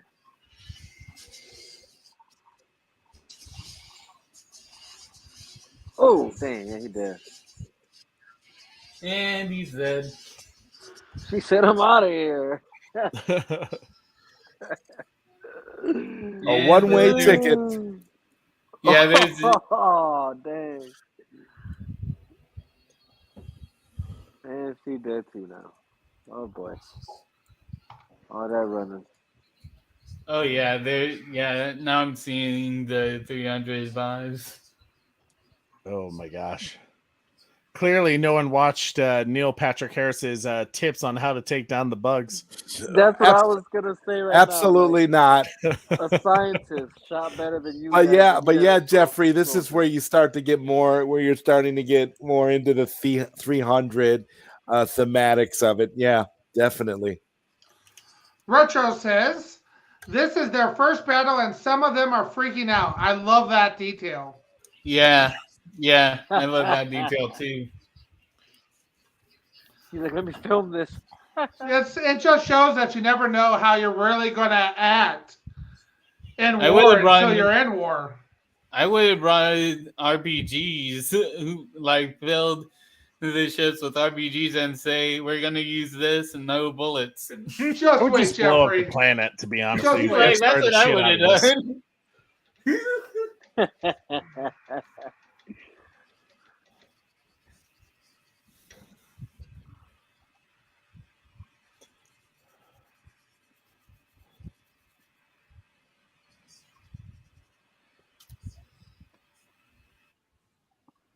Yeah, no way. Man, these guys really suck at shooting, though. Yeah, the camera guy. The camera guy is gonna live. I'm telling you. You know, all right. You, Well, you didn't survive the whole movie. you'll get The there. cameraman You'll always get there when you get there. the cameraman always survives a horror movie. The cameraman always survives a horror movie. Right, Except for Nope. Except for Nope. That's the only time the Nope. cameraman Yeah, remember it. Nope. That's Nope is the only movie where the cameraman dies. He did that. He did that. Jordan Peele did that deliberately to basically subvert expectations, Jeffrey. Yeah. Retro Beer Girl says this is also showing us how Rico is naturally taken to be a leader. Yeah, absolutely. Yes, absolutely. Wonderful. All right, I'm jealous. Johnny? That's crazy, Marcus. That's awesome, dude. You'll have to show me a picture of that sometime, dude. That's awesome. I always sad that I never got to meet him at a shot. Space Above and Beyond was awesome too. Hashtag Death Star that shit. Right, exactly. Oh, there's the propaganda once again. Wait, what? The bugs are the bad guys because they blew up Buenos Aires. Nice, say kill them all. But the thing is, the humans started it. The humans started it, and they blew up Buenos Aires in retaliation. Ho. Slow your rolls. That's the problem. Whose side are you on, Zod? See. Listen, Team Dizzy or Team in a Bug? way that's kind of. I will listen. Team Dizzy. Or you could all the way, bro. Or you could choose the third option. Or you could choose the third option and do nothing. Like that really is the best option. And when you think about it, like, hey, if I'm dead, I'm dead. But I'm just gonna live my life, live stress free. Now live like you are one with the clouds and you are carefree. Yes. Yep. Oh. Dang.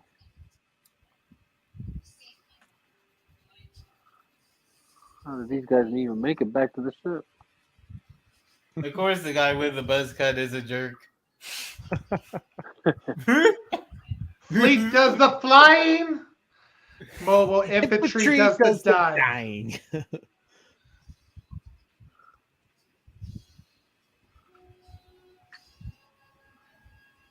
I hate seeing the meat being stitched back together. Yes.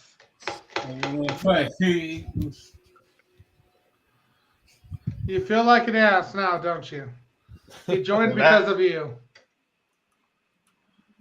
All right, go ahead. Show sympathy now. Now that he's dead. Rico is dead, Oracle. Or you're going to have to keep watching. Ooh. R.I.P. Rico. But if he's dead, then and he's still alive. Wait a minute. Wow. Dang, I totally forgot about this scene. He's in the Bacta tank. Bacta tanks, yep. You're dead. Oh, couldn't be me facing all bugs. Hey, wake up, buddy. I love how they're laughing about it. Like, right, like you're dead. That's really messed up when you think about it. That really is messed up. He's starting to catch feelings now. Okay. Took a life-changing moment. Right.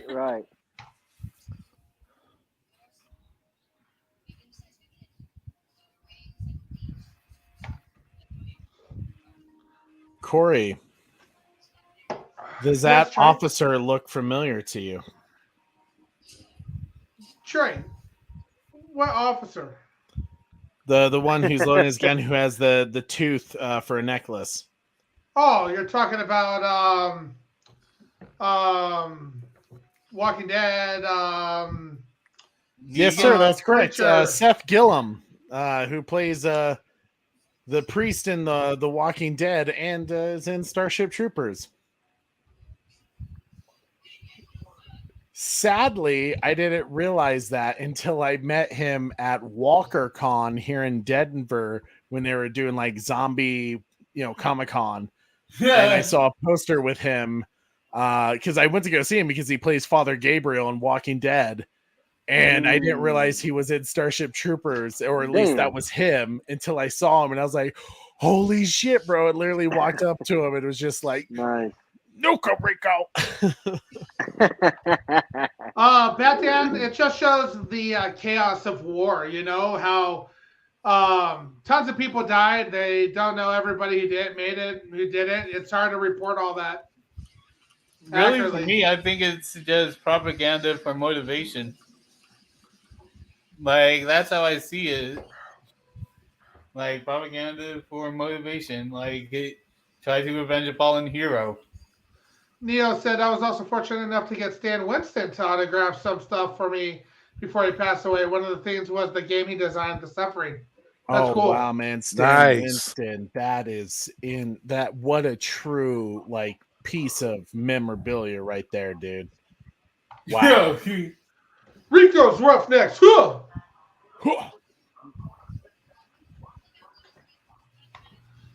Welcome to the Roughnecks. Rico's Roughnecks. Trey. I only have one rule. Everyone fights. Trey, no one quits. Could you give me a timestamp? I am at 1 hour, 13 minutes, and 50 seconds. Oh, man, you guys are a bit ahead of me then. Yeah, I'm just a few seconds behind you. Oh, here, I'll pause. Yeah, I'm 1 minute. That's a battle. Yeah, no, we're 15, 22 seconds. They're walking towards they're walking towards all the dead bugs. Yeah, I'm out there now too. Okay, yeah, I'm just getting there too now.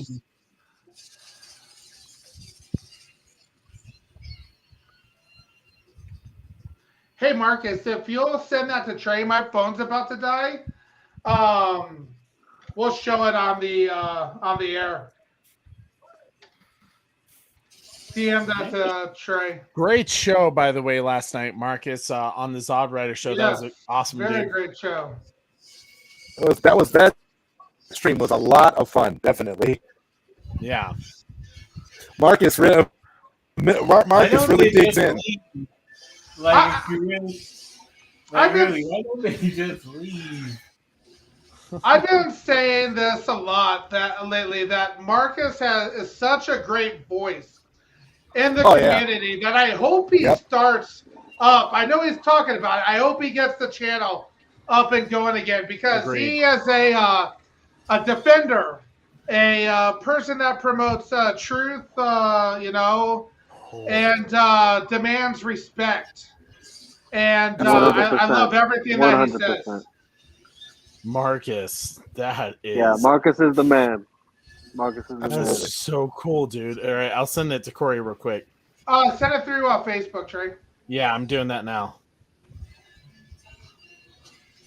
Wow.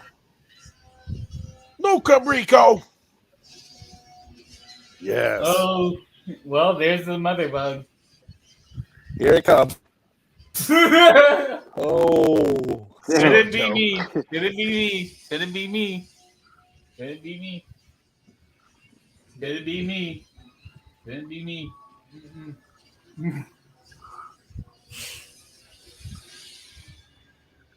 Oh, couldn't be me. Maybe you should have brought RPGs.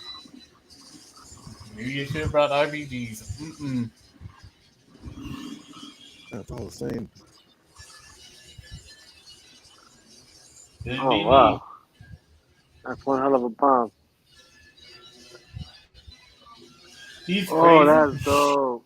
That's dope, Marcus. Oh, man, wow. Johnny, baby. I'm a huge fan of him. Wow. He's crazy, man. Couldn't be me. Couldn't be me. That's awesome, Marcus. That's awesome, bro. Yeah, that's super cool, Marcus. Retro Nerd Girl says this is one of my favorite sequences. Oh, yeah, 100%. that was great. Yeah, it's so well done. Yeah.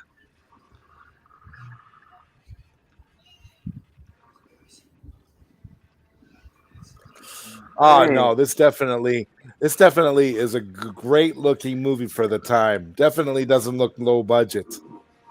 Where's Godzilla it holds when up you need him? even. It holds up even today. Yeah, that was a damn, great got his sequence. arm. Oh my god. Yeah, And you know what? They do a good job of like. Honestly, it's probably not that great of CGI, but creating the shaky camera, following. They didn't have much. They didn't have much CGI back then. Paul Verhoeven even talks about it. He actually tells you. He actually literally will tell you in the commentary what shots are digital and what shots are practical. Wow. Yeah, no, you can actually kind of tell, I think, but yeah, it's still like. Well, like he tells you exactly where. Like he'll be like, "We inserted Rico here. We did this. We did this." Like he actually like maps it out. It's incredible. It's like, wow, really? Right. No, it's actually really cool for the way they're like you said, the shaking of the camera. So it makes it look real, like at least as far as the movement goes. Barbecue bug, and it was, and the way they did it kind of like those, those World War II reels, where you see like, the old black and white reels of like people fighting in World War II and the speed up and all that.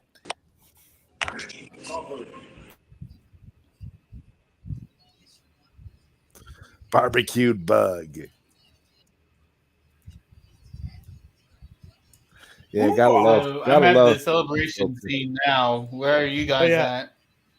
Celebration scene. You're about to see the violin that like really made. Yes, the great violin. Learn how to play. Oh man, okay, I'm not there yet.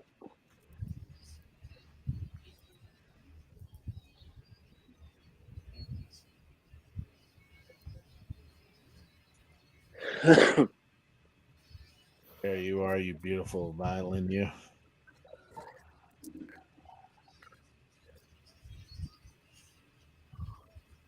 Okay. Now we in camp. Oh wow! there's the violin. Yeah.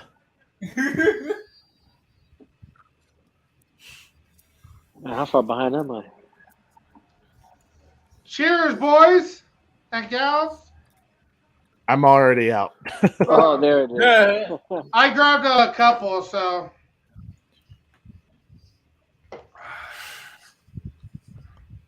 Oh boy.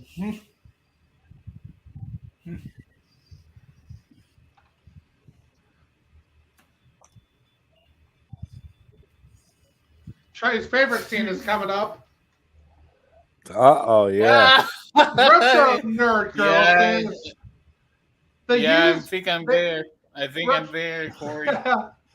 Retro Nerd Girl says they used metal hand puppets to create the movement of the bugs that were translated digitally in the CGI models. Wow. Wow. Cool. That actually makes sense because they do actually look like stop motion puppets to me. Wait a minute. Is this? I love the advice. Always. Right, he always gives the best advice. It's like, my God, man.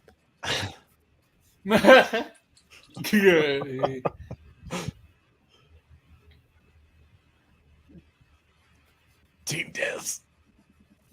Said never pass up a good thing. I mean, and your violin looks great, Trey.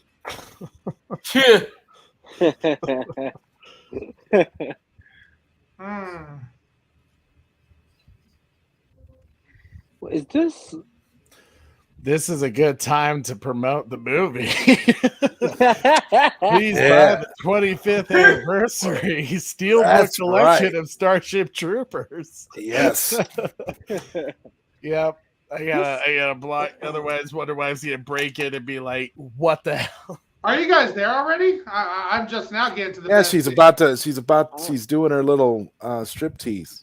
The whole nipple. I just got there now. Hold on. Yeah. I got past the celebration scene entirely, so it's This daytime is now. she's the girl from Once Upon a Time, right? I don't know if she is. I maybe. Got to pull up her IMDb.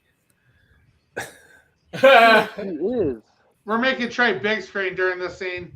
Big screen reaction time. Damn it, Michael Ironside, just get out the room. How many times have you pulled that trick, Trey? What's up? How many times have you pulled that? No, I'm not going to tell that story live. Oh, wow. There is a story here? Oh, wow, they fly. They fly. Yeah, look how red Trey's getting out. He's like, yeah, that's that shit. Trey didn't even get this read when we were hanging out talking about OnlyFans, Corey. Right? Oh my God.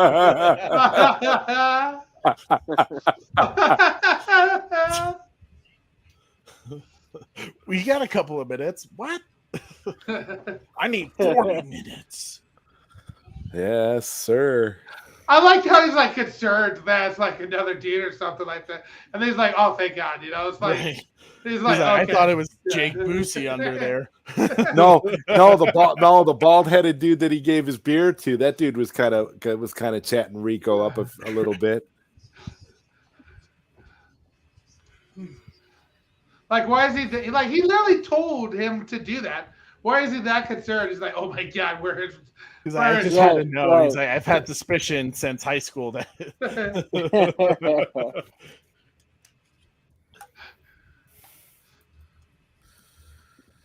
Better make sure Rico's playing for the right team. He's like, when I said, never pass up a good thing, I thought that meant Diz. He said, I didn't realize that meant Seth Gillum. Oh. He's like, it's cool. I don't care, but it's not what I was expecting. Can I have Diz? It's however you choose to spend your time, Rico. Never pass up a good thing. Hashtag don't ask, don't tell. I love this scene coming up here.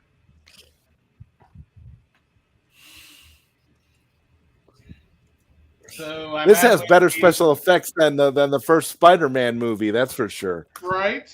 Well, yeah. Oh, he did. So I'm at a. Yes. So they just found a base. That's where I'm at. We're just about to get there. We just took what's your time? What's your time, Trey? I'm right at 1 hour 25 minutes. Did he just snipe him? Behind 30 seconds. Yeah. Okay, cool. Yeah, he just sniped the yeah. That's where I'm at, yeah. Yeah, they're all walking now. They're pulling a Batman. They're walking. They're walking. Yeah. Retro Nerd Girl says Ray Jack totally sacrifices that guy to see what's over the cliffs. I didn't. Like I said, they should have brought RPGs. They should have brought RPGs. Ooh, God, the gore here, guys. Yes. See, yep. That's Verhoeven for you, 100%. A lot of beet juice. I know. He talked about this, how they in the commentary, how they made heads of different crew members and stuff. That's awesome. Really, that is very cool. Oh, dang, that's crazy.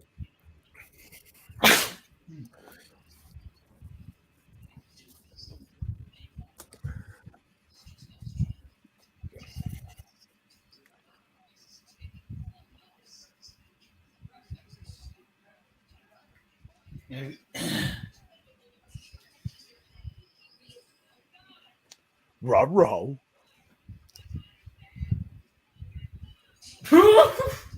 Did I tell you to take off your helmet, Rico? He's like, you of all people should know, never take off your damn helmet. He was like, "Oh, I dissected this fucker." Always some BS. Like, man, the lieutenant is crazy.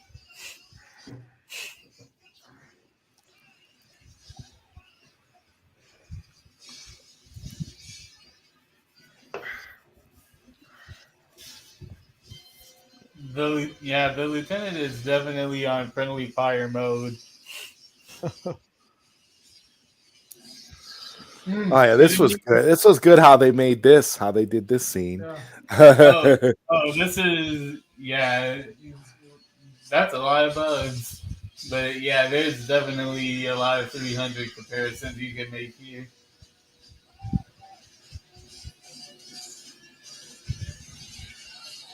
Like I said, they should have brought RPGs. They should have brought RPGs. They sucked out his brains, Oracle. Sucked him out. I just love how he sticks his fingers in the dude's head too. Like, well, that's crazy shit. That was pretty awesome, right? Actually, Like, they need to do like a Starship Troopers action figure diorama of that.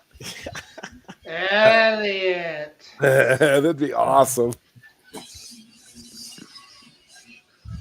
Have it on the shelf for you and your wife to look at every day, Trey. Dude sticking his fingers in another dude's brain. What the hell? Yeah, something to look at. It really gets me going. Something to look at.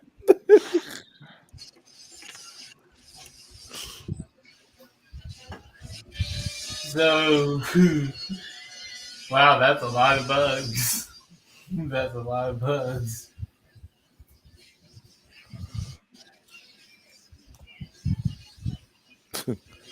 They want to know us so they can kill us. Oh God!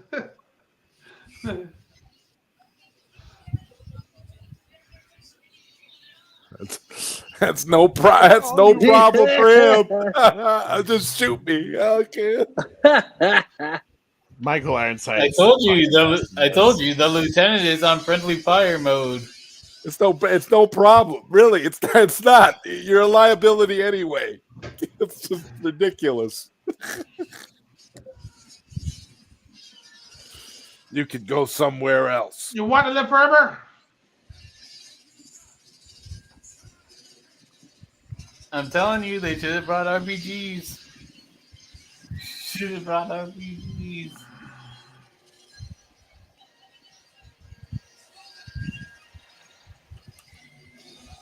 Oh, damn. Yeah, y'all there. Ooh.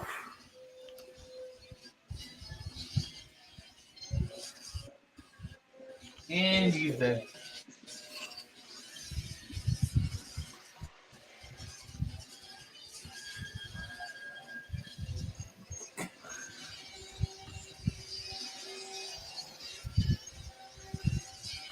Yeah, this soundtrack is great.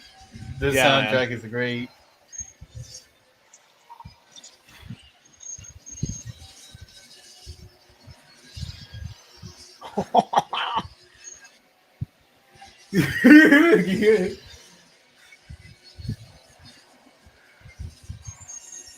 You'll find out, Batman.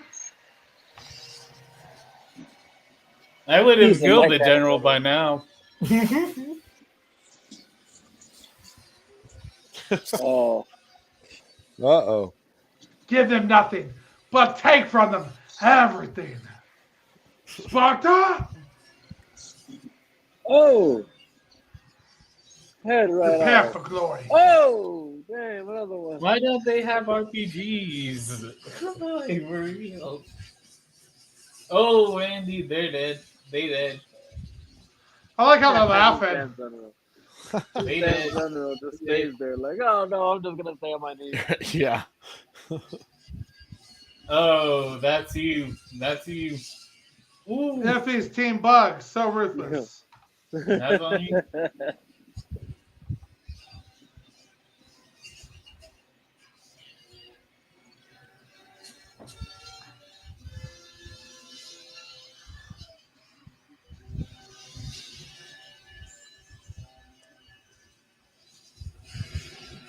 Ruh-roh.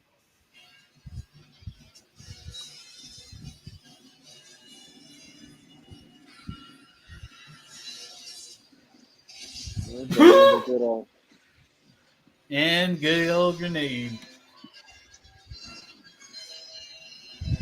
World War II on them. Get him. Don't turn your back. Oh, guys. wow, she died. You see, people watching this for the first time. Before there was Zack Snyder, there was Paul Verhoeven. Just saying. Yeah. All right, get the hell out of there. Oh, Come wait, on, how go, is go, he go, alive? go. Oh, God is back. I'm hurting both. That bug should have aimed for the head.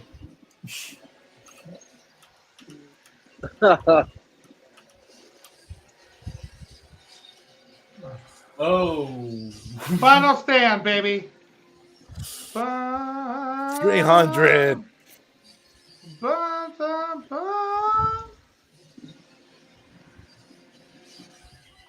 The Alamo, baby. The Alamo. Yeah, you could definitely see some puppet action with the bugs.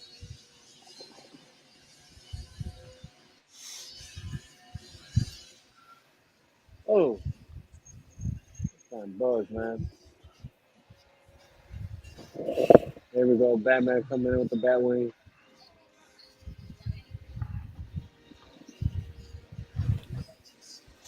It's just a flesh wound. They're gonna make it, baby. I really hope so, man. These guys are fighting tooth and nail. Oh, this guy. Porco, no. Hey, well, that's the worst. No. Rico, you know what to do. I always thought if they made a parody of this, if he shot him, it'd be like, dude, that's not what I meant. Call the medic. Fuck. That's something. Like I said, things would have been better. Things would have been better if they had RPGs. Things would have been better if they had RPGs. Yeah. Well, if they had RPGs, it would have been a lot quicker of a film, Jeffrey. Like Rico, that was a gut shot. I said, Just kill me. Kill me. Dang, he said that. Get the hell out of there, guys. Come on, man. Hell yeah, Diz. Oh, she got it. She got it. Oh, dang. Talk about an aim. Good arm. Good arm. Pa-pow. Pa-pow. Oh, This is what test audiences did like. This right here. you did the wrong thing. Right? If it was, Denise Richards in this case. If it was Carmen, everybody would be like, yeah, they would have been cheering, but no. Like, thank God. You're not supposed to pull it out yet, dummy. Right. Leave it in there, guy. Come on now. We all know how that goes. She probably could have survived. Right. You just took out the one. The only thing is they didn't aim for the head. They didn't aim for the head. Those guys were still on that thing. Ooh. Oh boy. No. Dang. That's some destruction. Oh boy. Oh no. I especially hate how they kind of have like a couple of dots of bug blood on her and her blood. It's just like not the prettiest moment. She's such a wonderful character, though. It's a freaking travesty, bro. Oh, it is. I'm just getting. This is the only thing I hate about Dizzy. Here. Did she die? This scene. I see it. It's all right. So you're saying you actually like the character Corey a lot. I like Diz, but I hate her line here. At least I had you. She's like, at least we got the bone. That was my one goal in life. Right. Yeah, I Like hate the mine place. too. Your mic is Retro says she hates the line too. Retro, what would have made that line better? What should have been her last words? It was fun while it lasted. She should have said, I love you. I'll always love you. That's See? fair. Like Okay. that. That's fair. That is fair. Well, Oh, this girl's back. God. And that's why I've always wondered if Dizzy thought of Rico as a possession. No, Super Bro. actually, though, like that's probably the one reason to watch the Trader of Mars animated movie for the scene with Dizzy. Dizzy is actually a hallucination. Spoiler alert in Rico's head for that film. She's on the poster, so people would know. But she's not actually alive. But at some point, Rico actually thinks that she's alive, and he goes into this bug cavern thinking he's going to find Diz. It's crazy. Dude.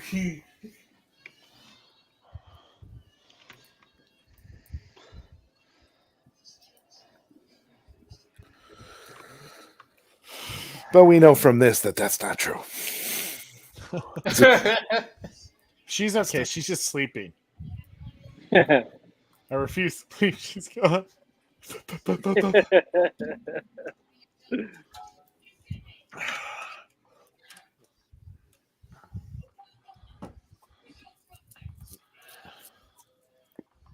More than that, she was a better. I mean, they do a good job trying to make Rico seem kind of evolved and badass in that animated movie because he's got a patch. He's like missing an eye, so he's got an eye patch, and and it is nice to have Casper Van Dien doing the voice. Absolutely, and having Dina Meyer come back to do the voice too for Dizzy. Yeah. Aww. Yes. We lost Retro again. Oh No. She's like, why is no one like answering me? I'm sorry, Retro. Retro, come back. You can blame it on internet. R.I.P. Dizzy.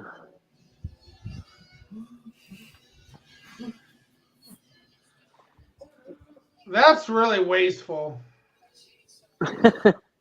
Don't they care about like intergalactical space and stuff like that? They're done. They're done.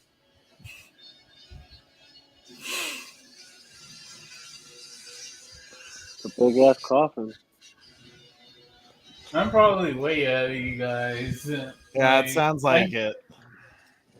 Because Jeffrey, I'm at 1 hour, 40 minutes, and 38 seconds. Yeah, I'm at them trying to escape the planet.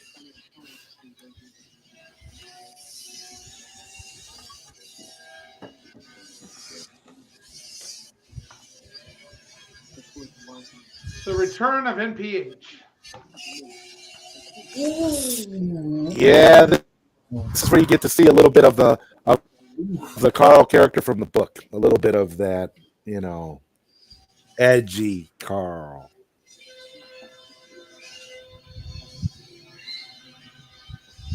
Man, this soundtrack is really great.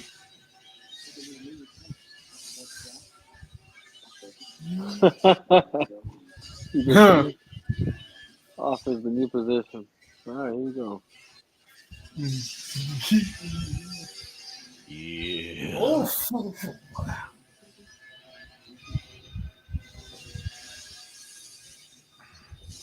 I love how they haven't been soldiers for terribly long, and Rico's already like, who the hell are these kids? Right. Right.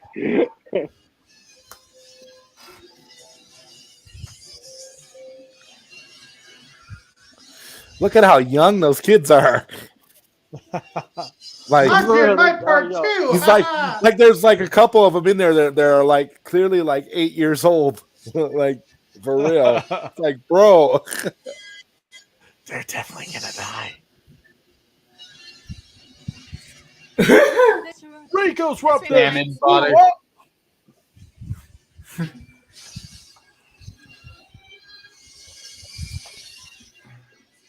I only have one rule. Everyone fights, no one quits.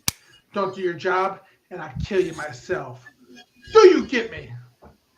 That kid's definitely 8. Definitely 8. Hoorah! This reminds me. We heard you, Retro. This reminds me of you. Oh, this reminds me of in the beginning when the guy says fresh meat. Yeah. Oh, damn.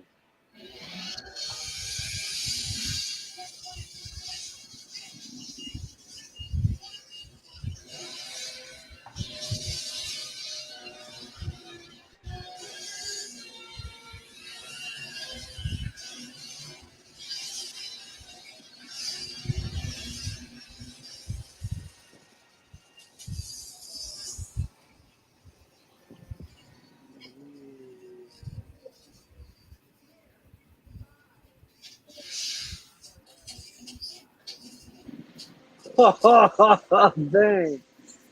That's when you thought you was in the clear. See, and it could have been Carmen trapped underneath that thing. I mean, what were they thinking? Oh, the worst part is like, oh, damn. That's like one of the worst ways to die.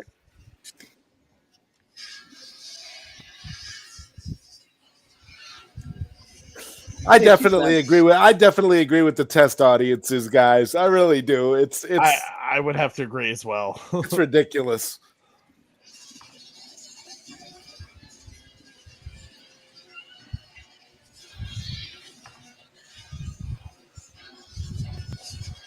Zod just wants Carmen gone. I do. I really do. I think Carmen is a detriment for sure to Johnny and to everybody. To Xander. Out of curiosity, is that how the books go? No, in the book he doesn't end up with Carmen in the book. Yeah. I don't want to spoil the book for you, but no, he's not with Carmen in the book. Okay, I'm definitely gonna check out the book.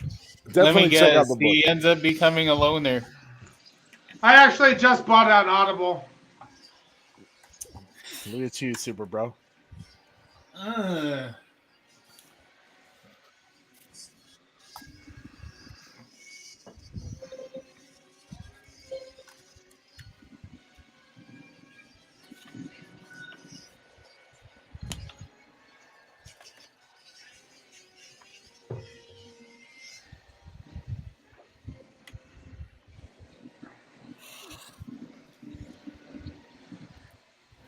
What the hell? What the hell? Oh, man. Oh. Is it bad that I find the way people are dying just funny in this movie?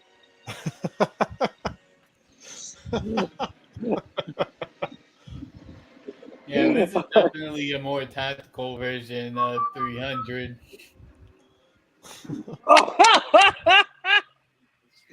Damn! That's great. You know what? The details of this movie are spot on, but they're so funny. I've never noticed those bodies just floating in space before. She just smacked right into it. That was hilarious. Oh, man. Ooh. That's just too funny.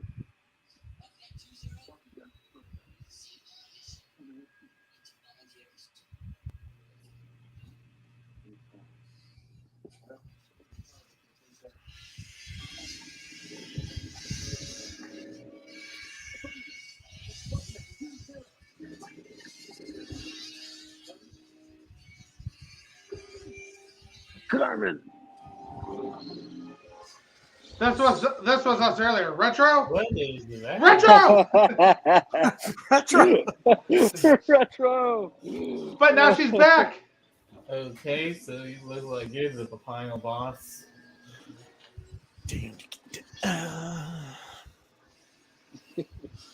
Oh yeah, you're definitely the final boss.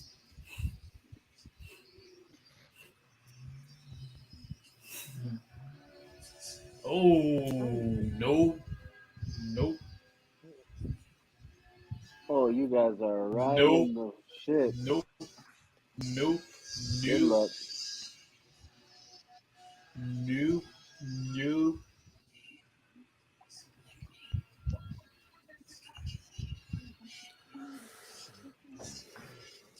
Oh. Bye, Carmen. Uh-oh. Bye, Carmen, indeed. Oh. Whoa. Oh. Ruh-roh. Hostile his face is an here. understatement. Wow. Trey, remember that? What's when that? We were kids? Remember that when we were kids? Oh my god, yeah, we used to do that. Yeah, we'll talk about that. Wow, that is That's so silly. We'll get to I that. still We'll make get that to it. sound effect to Sarah. Girl, why would you lose your defensive position? Oh, damn. Bye, Carmen. She dead. She dead. She gone. Rescue party with the rescue. Bye, Carmen. Oh. Thank God we can have some common sense. Let's hope Some she throws Carmen with her sense. right arm.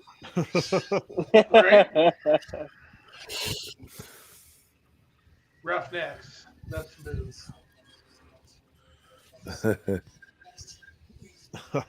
Wait, what? They're still alive?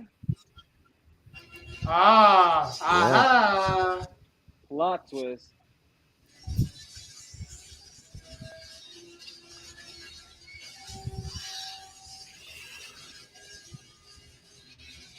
Oh boy. They want us alive.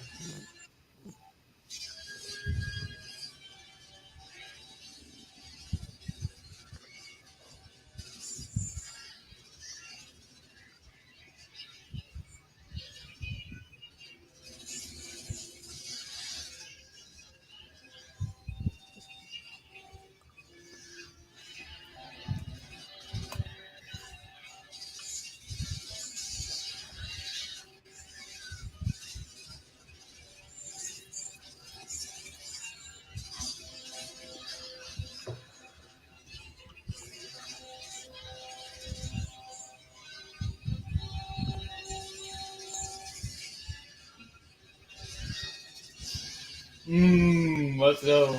Let's go.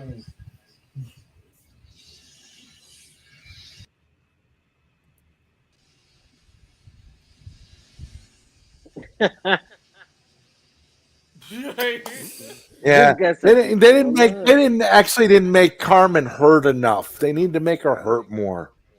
You think that's what would have worked better with the test audience? With the test audience, yeah, hurt her a little more. Have her lose a couple She suffered of enough, limbs. we can be on her side now. Like suck her brains out? No, I don't think so, Trey. Hold on. That was Where me you who guys said at? Where that. you guys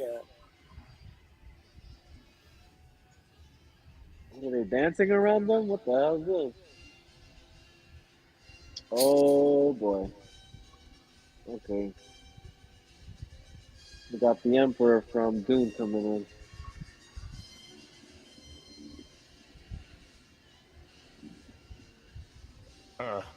Oh, that guy, ugly as hell. Bye, Xander. How's it feel to get your brain sucked out through a straw? Oh. I don't know why, but I still quote this line. Someday Someone like me is gonna kill you and your whole fucking race. Bye, Carmen. Oh, never mind. Never mind. You have to do it, Trey. Do it.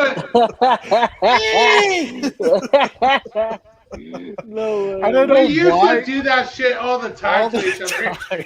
Yeah, one of us would be like sitting in a chair, the other brother would come up to each other and just do the like on top of your head. And we'd all do the the weird shit brothers do, you know.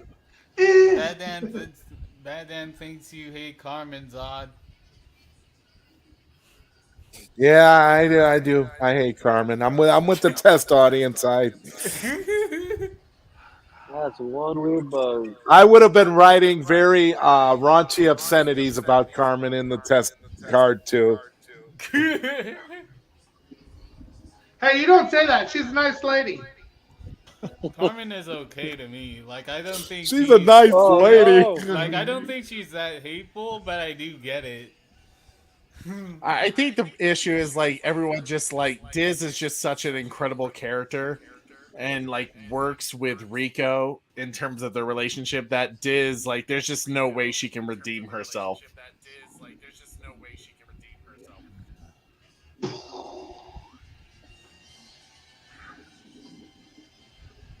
Whoever created that bug had some weird imagination. Just killed a motherfucker. Wow. Okay. Yeah, there's Jeffrey's weapon. Yeah. RPG.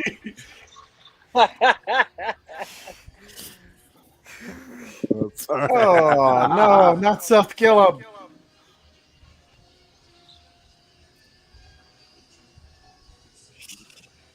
Yeah.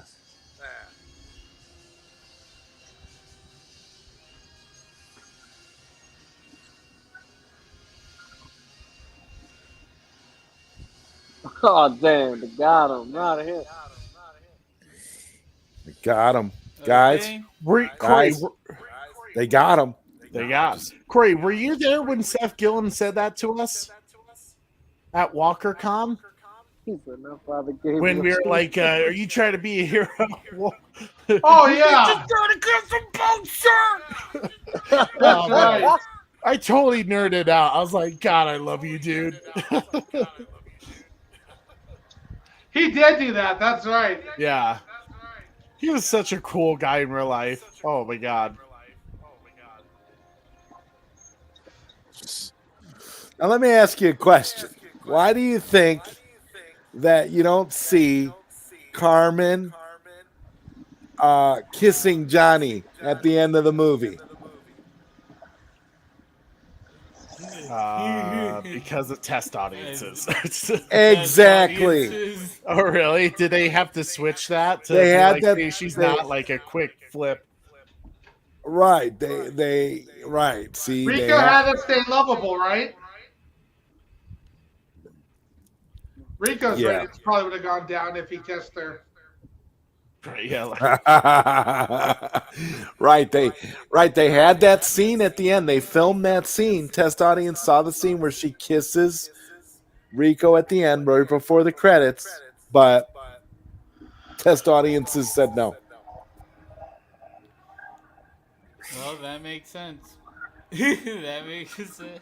Well, see, that's why that's that scene. See, you see, that's what that was gonna be. That was gonna be the kiss scene, but instead it became something else. Oh wow. You know what partly makes the CGI really great in this film is the fact that a lot of the time you just see the shadow. You don't see like the textures of the ground moving beneath them. But you can see actually when they bring out the brain bug, the sand moving with it. Yeah. Right. I think they should make another one now, just for the heck of it, and make it a direct sequel to the first one and just have it be like 30 years later, like what they've been doing with all these other movies. Ooh. Yeah.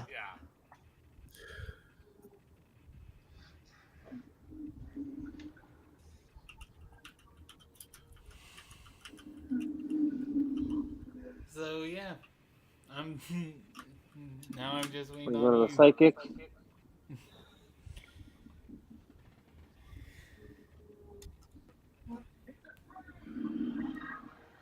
It's afraid.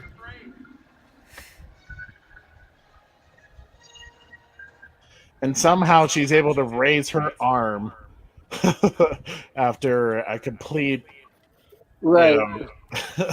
She actually said in an interview that she forgot. Oh, did she really? Yeah. Come on, Denise. Forgot she was hurt.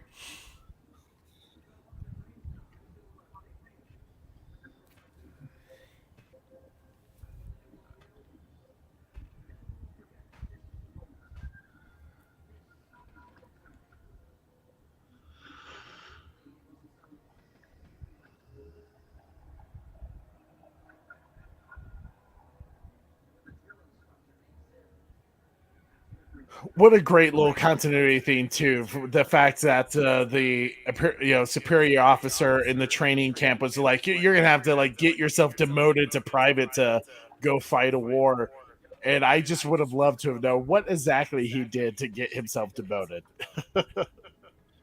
Probably kill the general. I don't know if he'd kill him, but he probably hit him or something.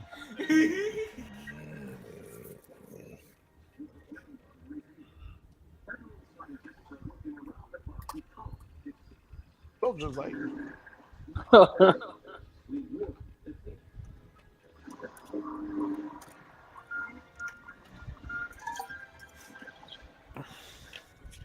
come on, you apes! We'll live forever!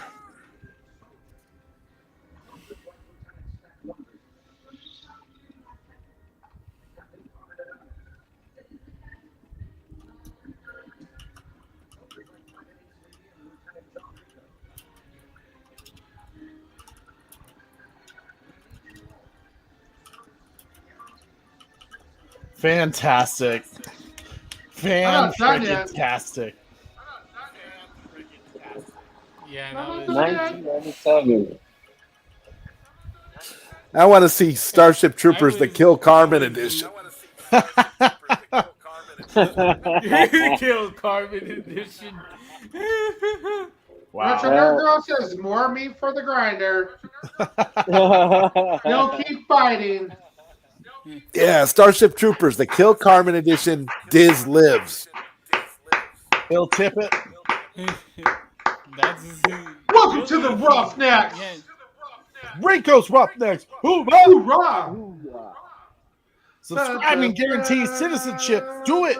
Oh man, such a goodie. Seriously, Yeah, that was good. Hey, Batman, wait for the post-scene credits. Amazing, bro.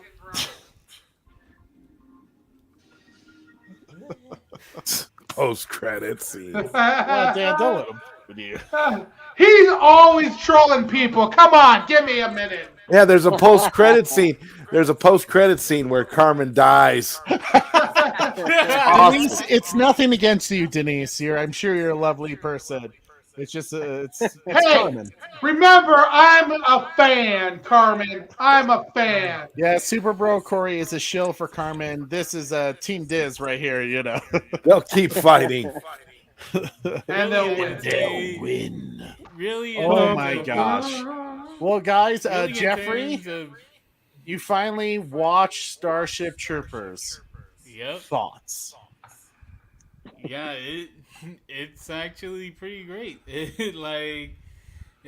pretty great. Like I can definitely see where the 300 comparisons came from, especially at the second half of it.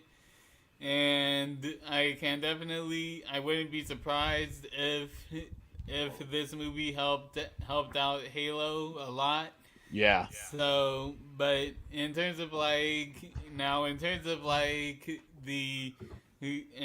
the whole team thing, I am Team Diz. I actually did like her more. Boo this man. Nope, he's all right.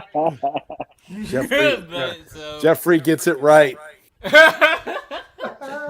So yeah, there's that. But Yeah, like it was kind of like in terms of like a war movie. It was kind of it does seem pretty imaginative for its time, but really, this is coming from someone who isn't typically into the war genre. Like I personally think of them as sending the opposite message. Like the opposite message being like, hey, like what's the whole point of war? And really, I know I'm saying this on Veterans Day, but it's still kind of like that whole thing where it's kind of like the more war movies I watch, it's kind of like sending the opposite effect of like why you should serve.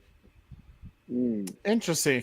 Well, I mean, this film definitely kind of plays more on that um, propaganda side of like kind of how the Nazis were built back then, where more rights if you did serve your country, kind of thing.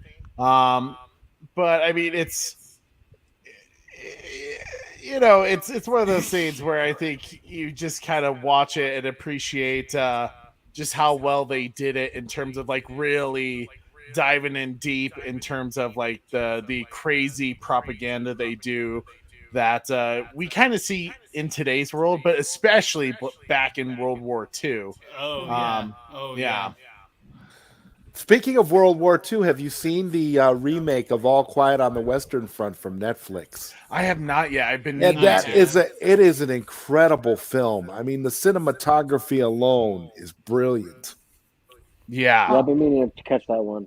I'll have to check that out. I've been meaning to. But I see we have another backstage panel member coming on. Oh, do we really? Hanging out in the chat. Let's go ahead and bring in Bat Dan's thoughts. Trevor H gave us a super chat too. Trevor H coming in with that $5 super chat. Thank you so much, Trevor H. He said, he says hashtag Team Diz, hashtag Super Bro is wrong 100%. I would say this is arguably the only thing I might be wrong at. It's not a might, Corey. You just need to accept it as complete wrong. Dun, dun, dun, hey, don't get me wrong. Denise Richards is beautiful, but Dina, Myers, Diz she's a fox. And the way Carmen was portrayed in this movie was, it's not her fault. It's really the writer's fault. Really for me, it comes down to this. This is loyal. Like she did seem more loyal. Amen. Is she loyal or is she? Oh my! You're just mad at the final sentence where she's like, "I got to have you." Is she possessive? Is she a home wrecker? Yeah, but if you're like that, if you look like that and you're super sexy like that, you can be possessive. Oh, that's fine. Should I talk to one? I mean, she's not that possessive. Like it could have been Carmen could have been a lot worse. Like she could have killed Diz if we're being honest. A little bit of a she could try, but she'd fail. Diz would whoop that ass. If it was a cat fight between Diz and Carmen, Diz would just annihilate. She's a little bit of a stalker too, so. First off, we gotta play Trevor H something. I'm gonna give him this one since he's up to $15 this stream so far. My man, Trevor H. This is for you new people. I only have one rule. Everyone fights, no one quits. If you don't do your job, I'll shoot you. You get me. We get you, sir! Thank you so much, Rich. Appreciate it, brother. Vega, I think you said it's been a while since you've seen this film. Well, what's your thoughts after watching it again, my man? Yo, I actually enjoyed it. The last time I seen it, I was probably like 10 years old, maybe. Oh wow! So yeah, it was a long time ago. I only watched it because my sister's boyfriend at the time was a fan of it, and he played it for me and me and my brother, and that was the last time I seen it. So rewatching it now, though, yeah, and then like just seeing all those actors now that I know who they are, like oh snap, like just to see where they all came from, where they started, it's kind of interesting. But the movie was good. It was good. For 1997, CGI wasn't. It was what it was then, obviously. Yeah. So that kind of makes you laugh a bit to see how far we've gone, but it's still great cinematography. Is like as far as like how realistic they tried to make it for its time, and I would say I have a thing where I can't help but laugh at funny death scenes. So like if you guys heard me laughing all the time, that's what it was. I can't help but laugh at like funny death scenes. So I don't laugh at death in real life, guys. Just to clarify.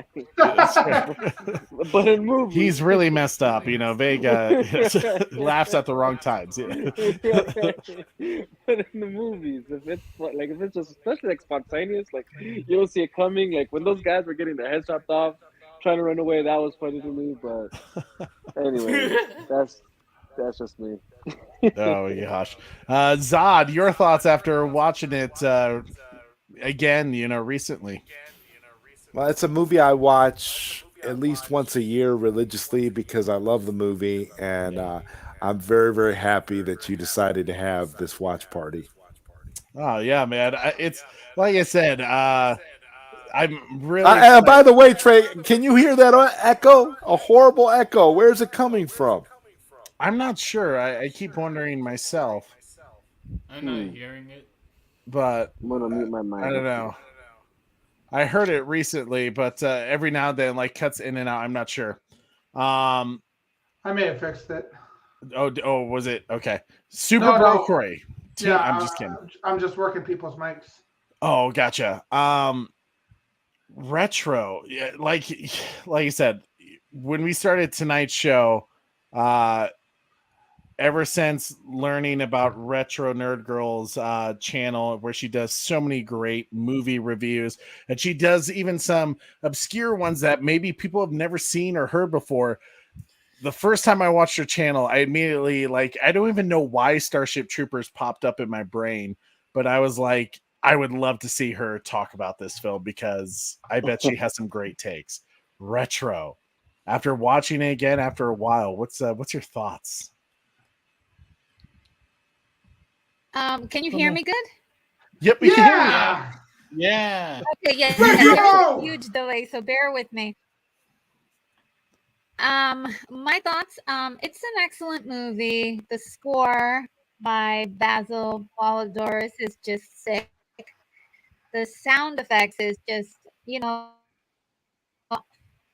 are things that kind of make a movie really feel big and epic. The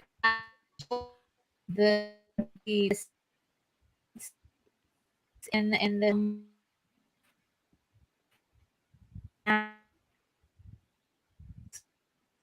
for every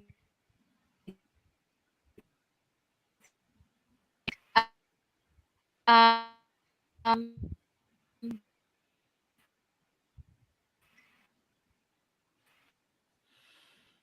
think Retro, can you still hear us? Yeah. I think it's cutting out again. Oh no. Yeah, you're. I thought I was the only one. What's that, Vega? I thought it was on my end. I'm like, man, my internet it kept going in and out. Oh no. No, I think it was starting to cut out towards the middle. It's funny because when Retro starts and it's perfect, and then when she starts diving in deep, and Mike is just like, nope. Right. It's destroying me right now. I'm really curious. Man. I know. I want to know so much. Retro! Retro! Retro! Retro! Retro! One day, someone like me is going to fix your internet. Very cinematic. Great. But first, somebody has to fix yours. Oh. Dick move, Super Pro. I literally dropped my phone there. I literally dropped it. His character though, I want to say she's the actress from Once Upon a Time. Is she not? I'm not sure. I haven't seen that show, but I do know she's been in a few other films. But the one that like really like what are you talking about, real quick?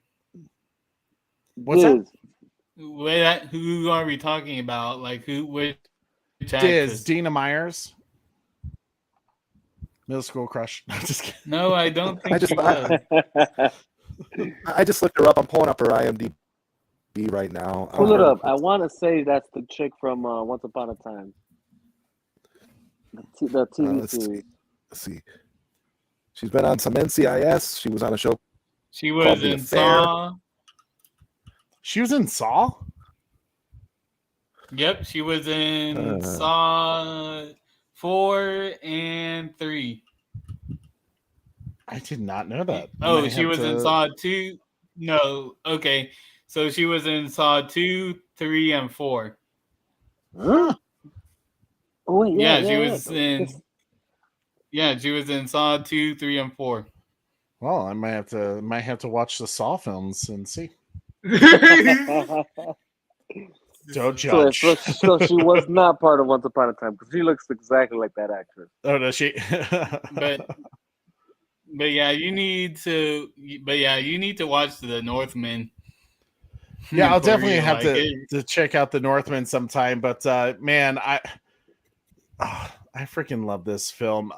Zod, out of curiosity, because you have read the books, how close is the movie towards? I mean, no book and movie are very, very different. Very different. Okay. Like, is it even like, would I read the book and be like, wait, there's nothing like the movie here, really? No. It's not that. It's that you're gonna. It's just different. I don't really know. I can't really. Is it like enhanced or something? Is it kind of like enhanced or evolved in any way? Well, definitely the movie is more action oriented and more more stylized for an audience, where the book is more cerebral and I described it earlier as dense. It's definitely dense. It's definitely a slow read. It definitely is paced a lot differently than the movie. The characters are there, but the relationships are not. They're not exactly the same as they are in the movie. Like, I'll give you one example. I like Zod differently. Since I like picking on. Zod, you're starting to go a little like robotic sounding. Yeah. Did my mic go out again? Am I fine? No, but still. It's like you're fine, but it's like you're we can fine, hear you, but it just sounds scratchy. Yeah. It sounds like you have a voice modulator. Oh, there you go. Oh, you're good now, Zod. Yep. There you go. All right. Am I good now? Yep, now you're good.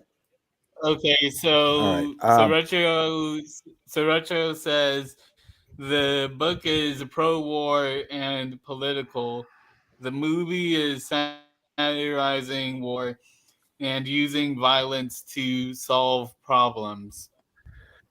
Yeah, it has a more propaganda kind of feel. The book feels more upbeat, almost like a real war like documentary kind of thing. Like, it has almost that, that element where it feels more like a war story, but it's told very, very slowly.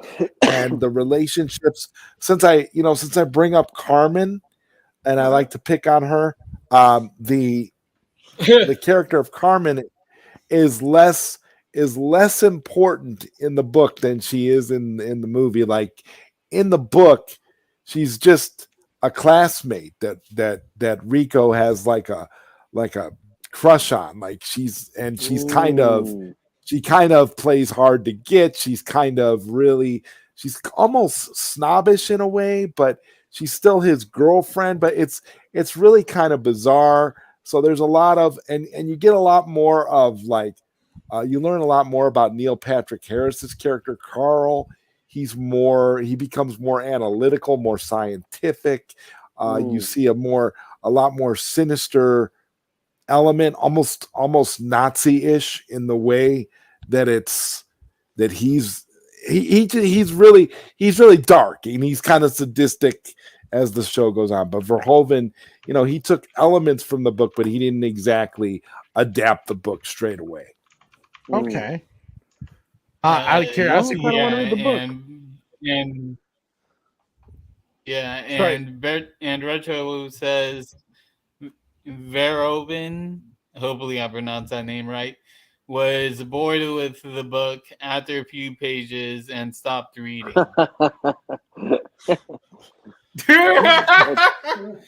Okay,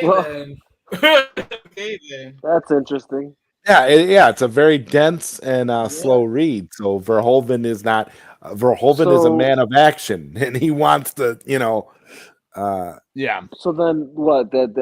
From what it sounds like, they pitched him the idea of doing this movie, and he said, "Okay, let me read the book," and then he's like, "All right, well, the book sucks.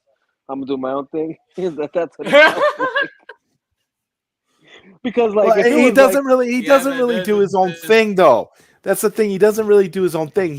There's stuff that's in this book that's definitely in the movie, but the movie is essentially its own thing. So he just made it movie pacing, essentially, to keep the audience engaged, and not like, obviously you said the book was dense, very detailed, and kind of gets into the nitty gritty of it, but the movie just kind of keeps within the universe, I guess you could say, but just really pushes it through.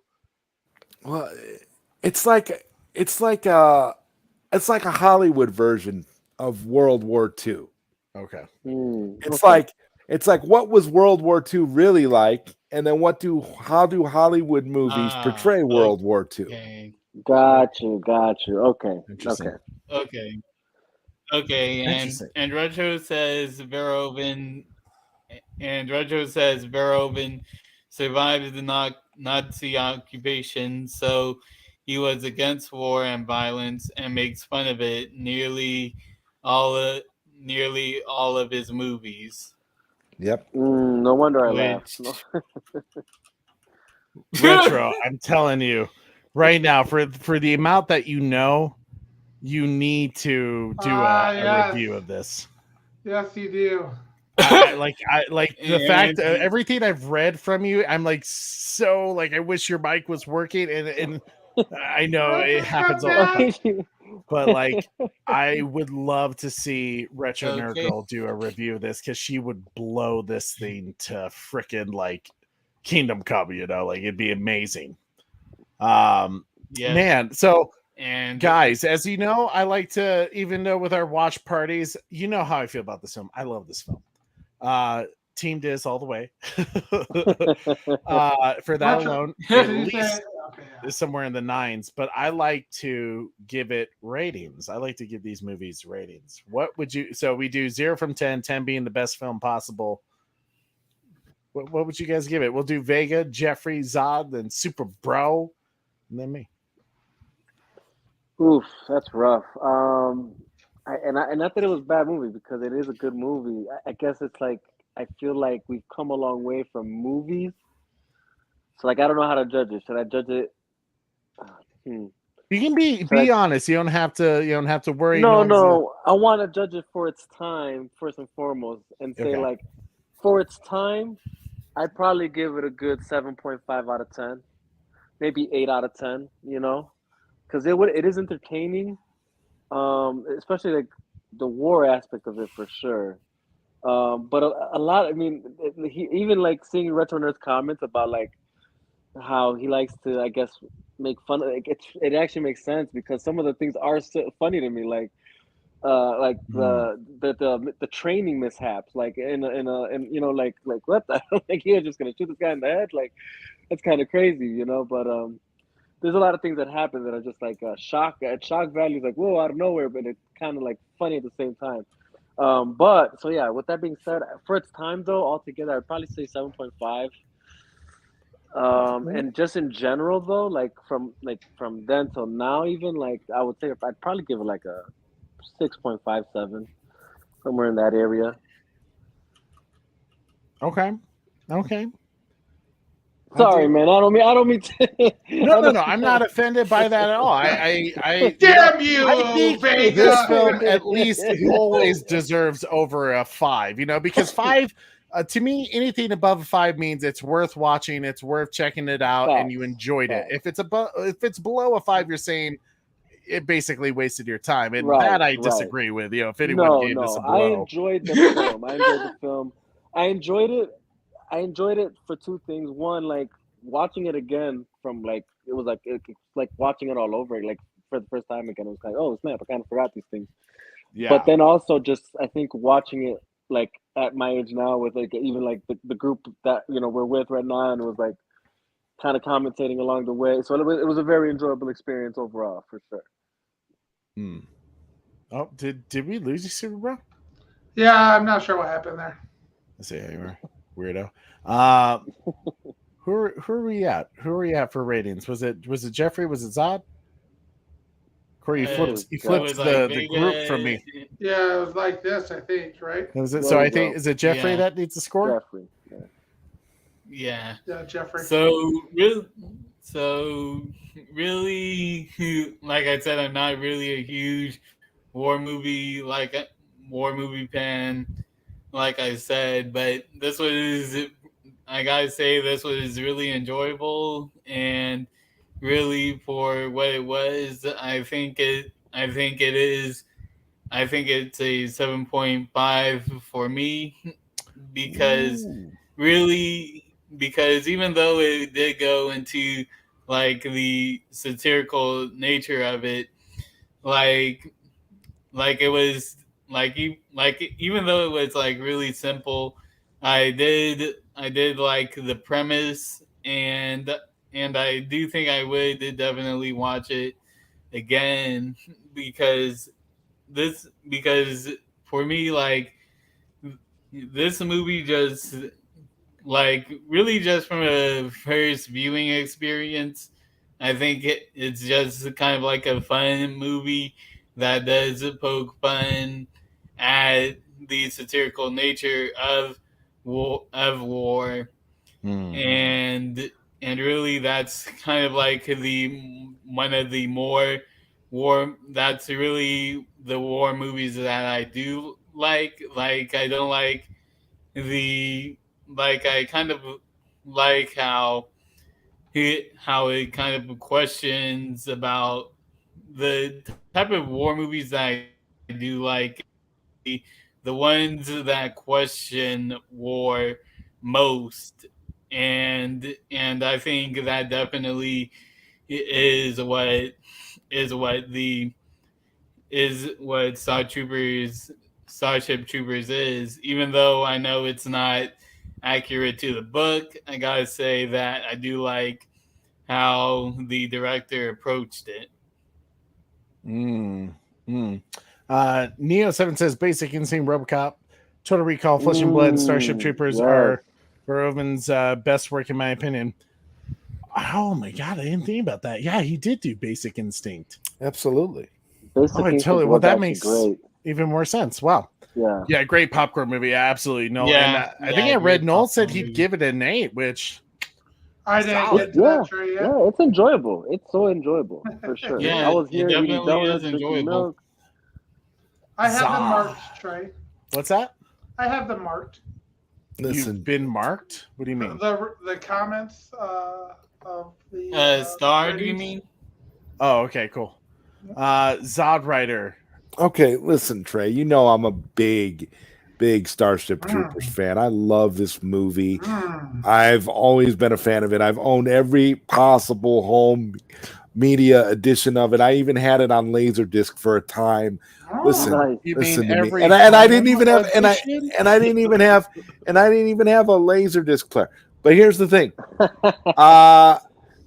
For me, it's hard for me to grade it, but I gotta say, man, it's a 9.5 for me, bro. I'm I love this movie so much. I never get tired of watching it, and I'm always excited when they say they're going to do another one, and I always give them a chance, and I always get burned every time. But the thing is, because honestly, if this movie is a 9.5, Starship Troopers 2 is like a 3.5.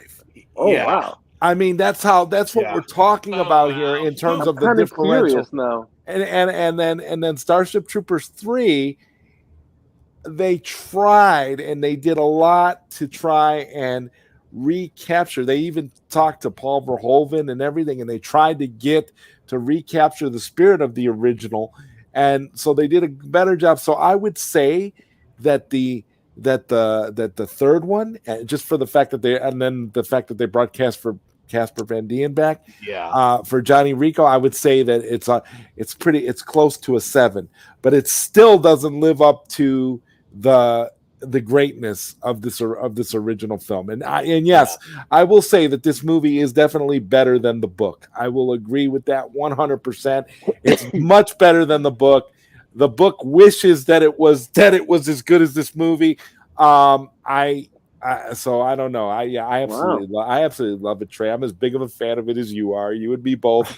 That's why I was so excited when I saw you were doing a watch party for this movie. That makes me so happy because Retro said this movie gets better with every watch. It does. It really, truly does. It does. Yeah, I mean, it makes me happy because, like you said, back in like high school, middle school, like I'd like say a quote from this movie, and people would look at me like I'm nuts, and I'd be like, "Damn it, I need to find my Starship Trooper fans." Oh, interesting. What? Interesting. That wasn't the case for like my age group and friends. Oh, really? Yeah, like for you, like if you said like Nuka Rico, they'd be like, yeah. My age group, straight up new. And maybe that's because I'm older than you. I'm sure Zod probably is. Fair. I mean, when you think about it, I think I literally watched this film when I was like 5 or 6 years old. Dad didn't know it was on the Sci-Fi channel, but that was my go-to place. If it was 97, yeah, you probably were, because 94 you were born. So by the time you remember watching it, you probably were 5 or 6. Yeah. Superbro, what would you rate it? All right, buddy. So I've been excited to rate this, man. This movie is amazing. I love it so much. I have so many good memories of growing up and watching this movie as a kid with Dad and you and everybody, Trey, and we memorized every freaking line. We would do scenes. I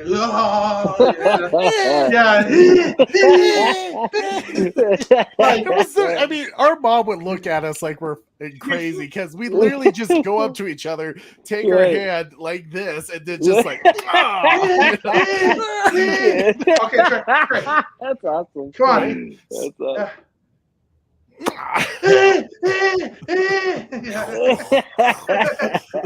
literally like that all the time. Oh my god, yeah. Our mom would be like, seriously, I gave birth to weirdos. So for me, already, the memories that I have of it, it's a high-ranking movie for me. As far as CGI, or not CGI, but the graphics, the music, Casper. I absolutely love Ms. Rico, Michael Ironside. Absolutely love Michael Ironside. It's where I freaking fell in love with Michael Ironside, and I started playing Sam Fisher games as well. So it's like. It just it has a lot of memories there. Great acting, great movie. So clearly, I'm in the high eight and above at least now. The next thing I'm going to say about this movie for me is similar to what Retro Nerd Girl says. This movie gets better with every watch. The rewatchability with this movie is absolutely insane. Like, I've seen this movie thousands of times. Watching it on, good old Sci-Fi channel back when they used to play it on TV, and I remember Dad sitting at the table like, "Damn it, I hate the TV version," and we'd go watch for certain reasons. Yeah, and then we'd go watch the VHS of it. So, it's the rewatchability is absolutely phenomenal. I give this movie a 10. It's perfection. I typically don't do rookie scores. It's a 10 in my book. It's I enjoy every single time I watch it. I absolutely love this movie. It is, to me, the best retro sci-fi film in my opinion. So it is. So it is better than. So it is better than Top Gun Maverick. Okay. No, Corey gave Top Gun an obnoxious number that doesn't even exist on our scale. I gave Top Gun Maverick a 10.4, Zod. For obvious reasons, if you paid close attention to Top Gun Maverick. Yeah, when he goes, he hits 10.4 G's. Yeah. So that's why I gave it a 10.4. No, Top Gun Maverick is in a different category of movies for me, and so is this film. Starship Troopers is in a different category of films for me as well. This is a definitely probably a private island movie for me for sure. Really? Wow. Yep. I mean, sorry. Go ahead, Jeffrey. Yeah, like real quick, like Corey, like I completely do kind of have that sentiment too. Also with war movies, like because like for some reason with me, like I tend to go harsher when it comes to war movies, but so that's really just me. So I completely kind of agree with your sentiment about a movie being having a separate category. Mm-hmm. Yeah. How about you, Trey?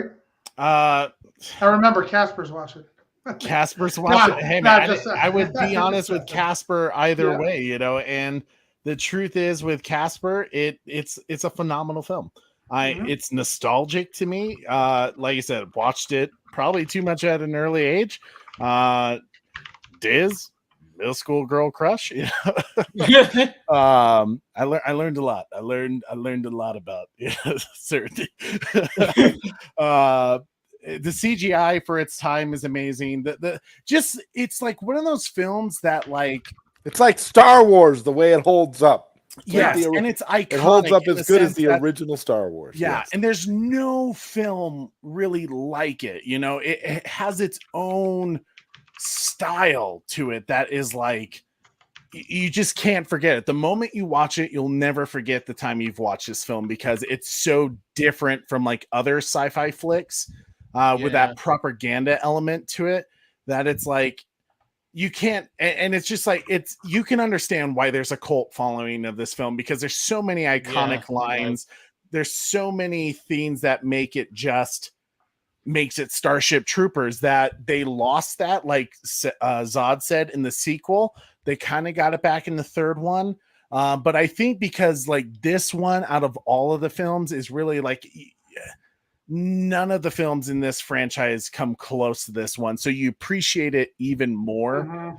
And the chemistry of the cast. And I think part of what is for me, like seeing the cast like still hang out and like talk with each other and they still like go absolutely nuts for this film is really awesome. It butters me up a little bit and I just it's nostalgic. I love it. And I love it. So therefore I have to give it like I watch it every year. I watch it maybe twice a year, maybe 3 times a year, really, if I'm always. Yes, you gotta watch it. Yeah. So I have to give it like I think I'm gonna agree with Zod, a 9.5. I love it that much. I love this film. Good. I would without question watch it before the sequel trilogy of Star Wars any day and twice on Saturday. Well, that's easy. That's easy. I still haven't seen the Rise of Don't worry about it. Skywalker. Don't think about it, Jeffrey. Like the sequel trilogy is such a mess that I still haven't seen the Rise of Skywalker. Even though Kylo Ren is my favorite character in the sequel trilogy, I still haven't seen the Rise of Skywalker. Yeah, he was wasted. But Oracle's Clock Tower coming in with that $5 super chat says, "Thanks for making me aware of this film, the Bat Channel. I really enjoyed it." Oh, I'm glad to hear that, Oracle. Yeah, I think it's one of those films that after you watched it the one time, you'll become a fan. You know, it's hard not to like this film. Like, I don't think anyone watches this film and says it's complete garbage, you know, because it's not. It's a great science fiction film that has great action, great character relationships and stuff like that. Other than, you know, Carmen, we all don't root for her really, but you know, at the same time, I root for her. Corey roots for her because I root for both of them. They're both nice ladies. It should have lived, Corey. I don't know. That's my only 0.5 that I take this away from being. That's why you got to watch Trader. That's the only reason why you got to watch Trader of Mars, because there are some good sequences in that movie. There are. It's been a long time since I've seen it, but I need to. It was on Hulu for a little bit, but I'll have to check it out. Which comes back because I like to promote. Because if you haven't watched Starship Troopers, but you obviously watched it with us if you're in the watch party, but you know, go ahead and buy the definitely a worth purchase anniversary steel box collection of Starship Troopers. This film, look at that. Like I said, the cover is so beautiful, and if you keep buying this, maybe just maybe, that series they've been talking about making will actually happen. The thing is, though, and this is the point, though, if they do make a series, they'll probably try to base it more on the book because it's going to be hard. It's going to be hard for them to compete with Paul Verhoeven. They've tried that. You know, we've seen all these sequels that they've tried to do, and none of them live up to the first film. So, yeah, it's. I agree with that. They'll probably, and maybe a show would be good. there is, and like I was saying earlier, there was at one time, I believe it was early 90s. There wasn't before, actually I think it was 1988. So this was almost 10 years before Starship Troopers, the movie, came out from Paul Verhoeven. They did an anime of Starship Troopers, and they did it in, I think it was either 4 parts or 6 parts, and it tries to follow the book. It follows the book fairly well. The animation is pretty good. Rico has blonde hair in the anime, and they actually have they actually play football. They don't do the space version of football that we get in the movie, where they mix it with hockey and different things like that. That was a dope scene. That was dope, but we don't get that in the anime. They actually do regular football, and you have Rico is, but there's a lot of mecha, a lot of beautiful 80s style anime mecha in it. It's really well done in it, and it's very comparable to the book. So if you can track that anime down, I think there's actually, the episodes are on YouTube subtitled in English, if I'm not mistaken. I'll have to check that out. But you might want to check that, see if you can come across that. It was only ever released on home video once on the Laserdisc format in Japan, and it was fan subbed in English. So that's something for all you, if you're a really deep Starship Troopers buff like you guys are.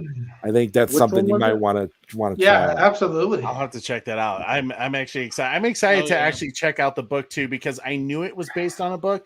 I just have been hesitant to look at the book because the movie holds such a strong. You almost got to consider them two separate things, really. Okay. You can't look at the book expecting what you got in the movie, and you can't look at the movie really if you're a fan of the book and expect the movie to be. It just isn't. It just isn't really. It just really isn't really all that faithful. But it doesn't matter because you have that love for the movie, and as long as you go into it looking at it as two separate entities, you'll be fine. I think you might like the book a little bit too. Maybe not. Okay. I don't know. All right. Well, I will definitely do that, and it's on Audible, so Super Bro Corey can also send me a link to that sometime. But Corey, can you play Oracle's Clock Tower a little love? I'm gonna let you pick this one. You're gonna let me pick. Yeah. I see how. You know what? We haven't played this one, and I've been wanting to. Here we go.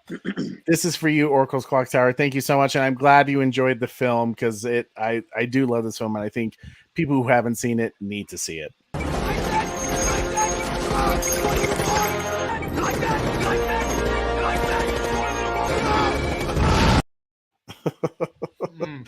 We like that super chat. Thank you so much. Retro Nerd Girl says, I feel the same way you guys feel about Starship Troopers, the way I feel about Total Recall.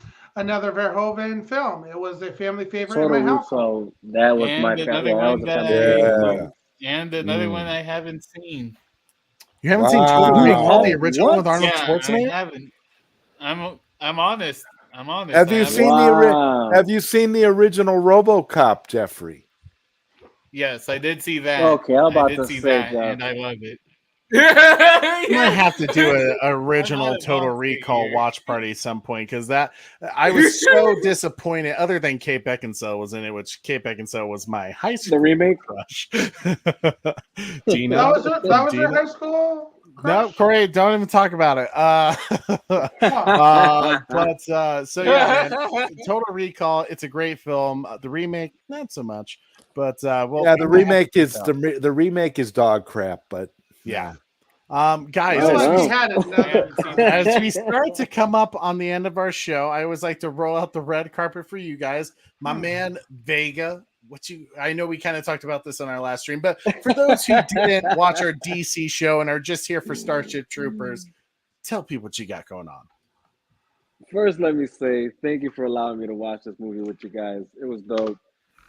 And I like it's funny because like you guys are now sending me down this rabbit hole of watching more of this stuff. I see that they got Starship Troopers Invasion, Starship Troopers Traitor on Mars. Yeah. So now I'm like gonna dig deep into this. Invasion was horrible, but good luck. No, Traitor on Mars has some elements that are fun. So yeah, Traitor is, but Invasion was horrible. Oh my god! What's wondering now that the one that Starship Troopers 3 it came out in 2008. How was the CGI in that one? Bad because they didn't have any money. Yeah. You really tell with the sequels the budget went down, like compared to they had no budget in the sequels at all. Yeah, in the first movie, the CGI is literally the best of anything you will ever see. Now, the Traitor on Mars is completely CGI. It kind of has like the feeling that they did with some of the Final Fantasy films. Oh, okay. But it's not quite up to that level. But it reminds you of it. And also. If you need any reminders or indicators about just how much money they did not have, all you have to do is listen to the commentary tracks on those sequels, because all they do is complain about the fact that they didn't have any money to do things that they wanted to do and how they had to improvise and how they had to do this and how they had to do that. At one point, they mentioned this one part in, I think it was the sequel, or the second one, Starship Troopers 2, where they talk about this tower that they wanted to build, and the producer just flat out says, all that is a zoomed in flower pot. It's insane. It's insane. It's stuff like that you literally are like, yeah, they had no money to make this movie. Okay. Yeah. Oh wow. Yeah. That it's so insane. great. But okay. Vega, yeah, Jeffrey, tell us what you got going on. So, okay, so I was just curious about like how low the budget was for the sequels, and I haven't gotten to the third one yet. But the second one, it was was only $7 million for the budget. 100 million, 100 to 110 to 7. Yeah, Now you and now understand. That's sad. and now That's I'm about sad. to look up the third one, and I would and imagine the third one's probably slightly better. It's 20 million. Okay, That's yeah. the budget. Yeah, for see, it. and that's why it's the best one of all the sequels, because Yeah. it has a little more money, and again they tried very hard to bring it up to at least somewhat of a serviceable level in in satirical value to the original movie. But I don't really think that they succeeded, but it's still my favorite of the sequels. Yeah, I mean, it's just like wonderful to see remake. Casper again, you know? Right. I would like to see a remake, or not. Yeah, maybe I don't know for remakes, but yeah, no remake. I would like to see what they could do with that, with the first one, in today's like CGI budget. Oh like, yeah, that'd be crazy. You know, I would like to see that because, like, again, the movie isn't. It's a great movie. It has a lot of good elements to it that actually make it great. And I really would like to see it, you know, what they could do with it now. Like I felt the same way even with like the old Dune movie. I'm like, it was very like I felt like that was way ahead of its time. The imagination they needed for that to like encapsulate that world, it needed to be redone again. And hence we saw what they did, you know. But yeah, that this is I would like to see what they do with it if they were to redo it or remake it for this time. I would say like they probably won't, because what I will say, what also came to my mind as I was watching, I'm like, the closest movie to that now would be something like Tomorrow War. I don't know if you guys ever got to see Tomorrow War. Yeah. Tomorrow War was the one with Chris Pratt. With Chris Pratt. Oh, yeah. That was a really good Amazon. That was really film. good. Yeah, that was really good. Absolutely. Jeffrey, tell us what you got coming up on your channel, my man. I know you been kind of dormant lately, but any plans, sir? Yeah, working on a Joker origin script that's based on the Snyderverse version of the Joker.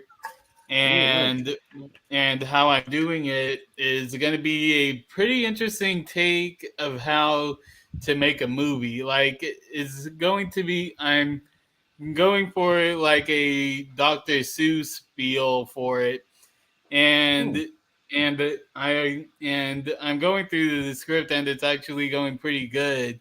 And the reason why, and there actually is a reason why I am going for a Dr. Seuss vibe, but I think once you guys see it, you'll really understand it. And I think that this would be, I think how I could describe this is that I think that by the end of this, once you guys see it, well, actually hear me reading it, because that's what I'm going to do initially, is going to read the script to you guys after it's done. And like once you guys actually hear what I'm actually trying to do, I think it's going to be kind of cute. I think it's going to be a kind of a cute story, and I think that's going to be pretty interesting, because the thing about the Joker, how I've always seen it, is really like a lot of people think of him as a dark character and a dark tragic character. Well, for this one, like, think of it like this.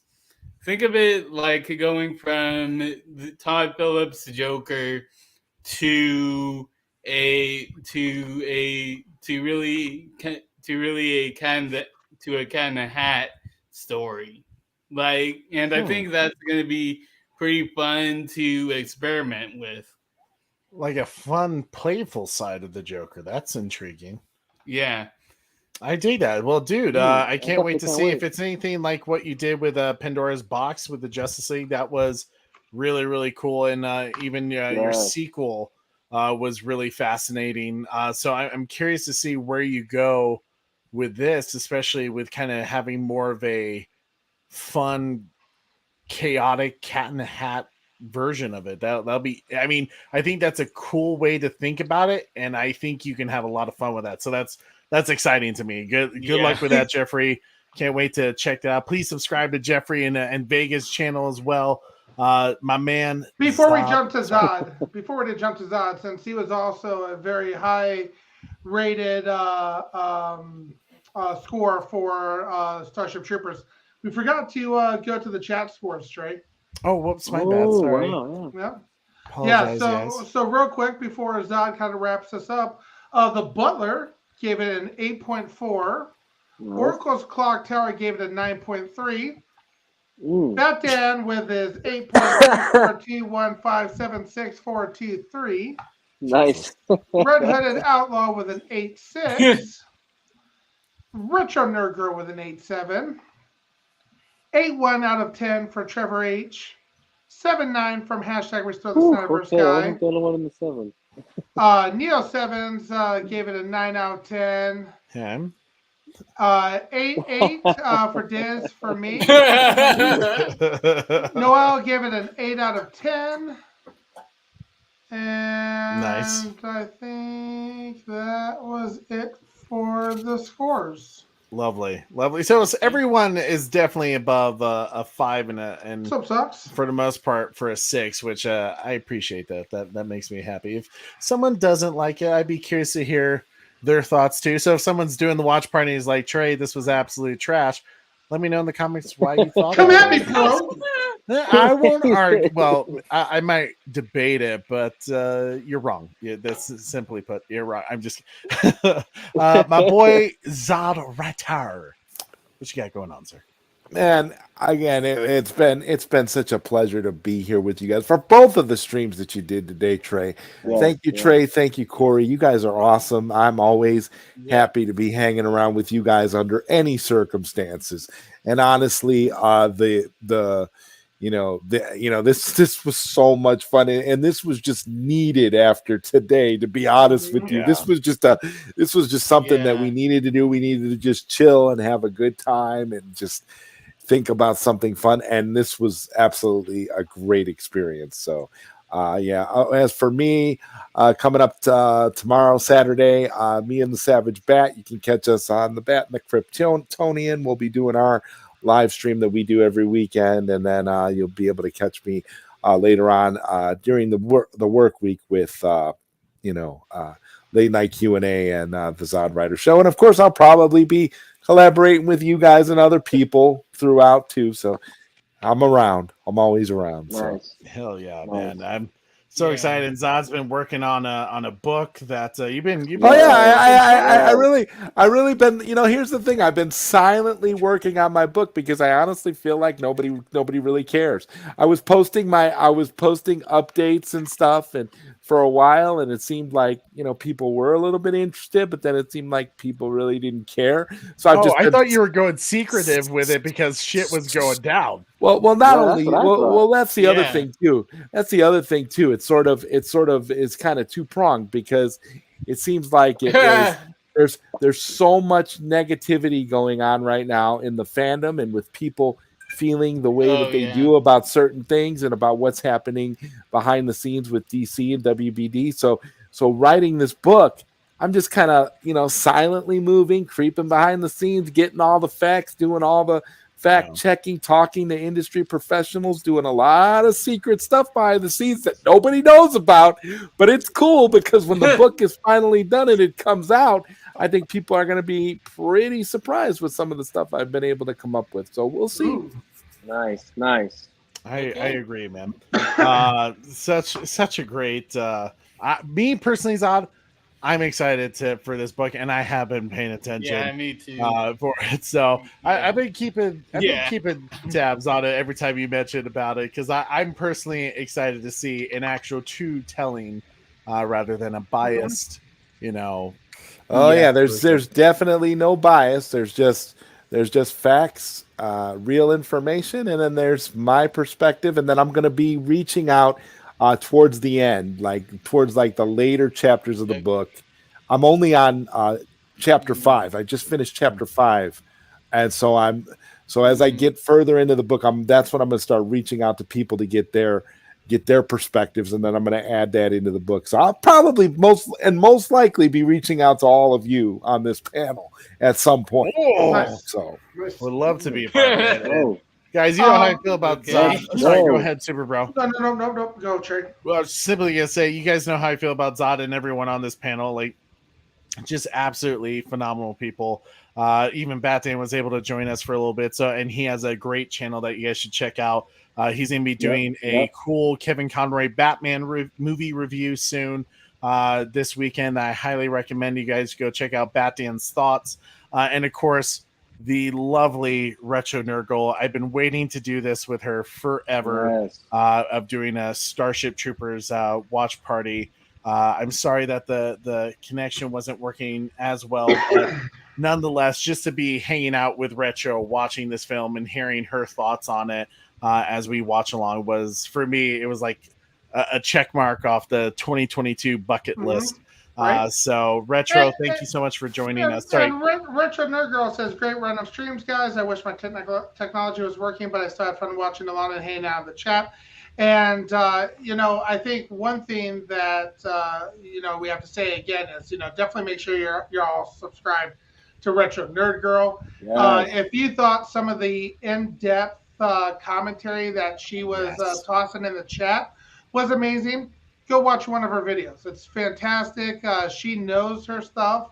And, even if it's a movie that you love to death and think you know everything about, Retro's probably going to still learn you something. Absolutely. I thought I knew everything about certain films, and then Retro would say something and be like, what the hell? And she just has a passion for it. You could hear her smiling as she's telling it to you. So guys, check out her channel. She's amazing. You know how I feel. Like I said, you know how I feel about everyone on this panel. They are all awesome. Salute Marcus. Definitely please subscribe to Vega. Please subscribe to Batman Thoughts. Please subscribe to Jeffrey. Please subscribe to Retro. Please subscribe to the Zod Rider himself. Guys, it has been an absolute pleasure hanging out with you today. Especially like Zod said, on a day when we needed it. I was so down about Kevin Conroy news. But to kind of just sit back and enjoy a film that I really, really love, that you can now once again purchase for this 25th anniversary. I don't get any royalties from this either, guys. This is just me promoting because I love this film. But you should get royalties. I know, right? Like Casper's gonna reach out, like, bro, like here's 10%. Please subscribe, or maybe just like a phone call from Dina. Right. But my wife has to be there. No, just kidding. I like to talk to Carmen. So subscribe to and then buy Starship Troopers, because it has all this crazy stuff on it. So here's all that this steel box comes with: director and cast commentary with Paul and Ed, FedNet mode picture-in-picture, Death from Above documentary, Know Your Foe bug featurettes, the Spaceships of Starship Troopers featurette, FX comparison featurettes, the making of Starship Troopers, deleted scenes. So I haven't seen any deleted scenes. I can't wait. You'll get to see the kiss between Rico and Carmen that was deleted from the film at the end. There we go. Some screen tests and scene developments. So you get your money's worth out of this thing. Fire little steelbook right here. And you know what? Just a damn good movie that you can watch over and over again and appreciate. So please take the time, go purchase Starship Troopers, give it a watch. It is a phenomenal film. You know how we feel about it.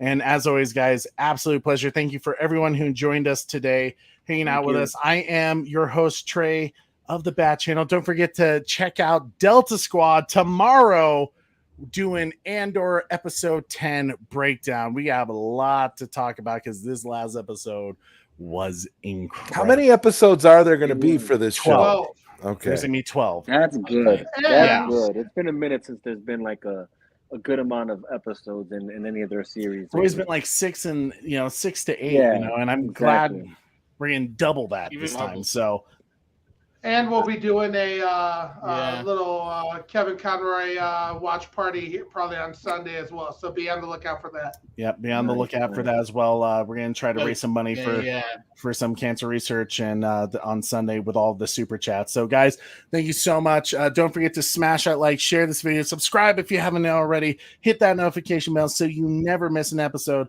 I'm your host, Trey, with the Super Bro, Corey. And don't forget to tune in weekly. Same bat time. Same roughneck channel. Hoorah! Hoorah! Great roughnecks! Hoorah! Hoorah! Stand on that wall, Trooper. Put your hand on that wall!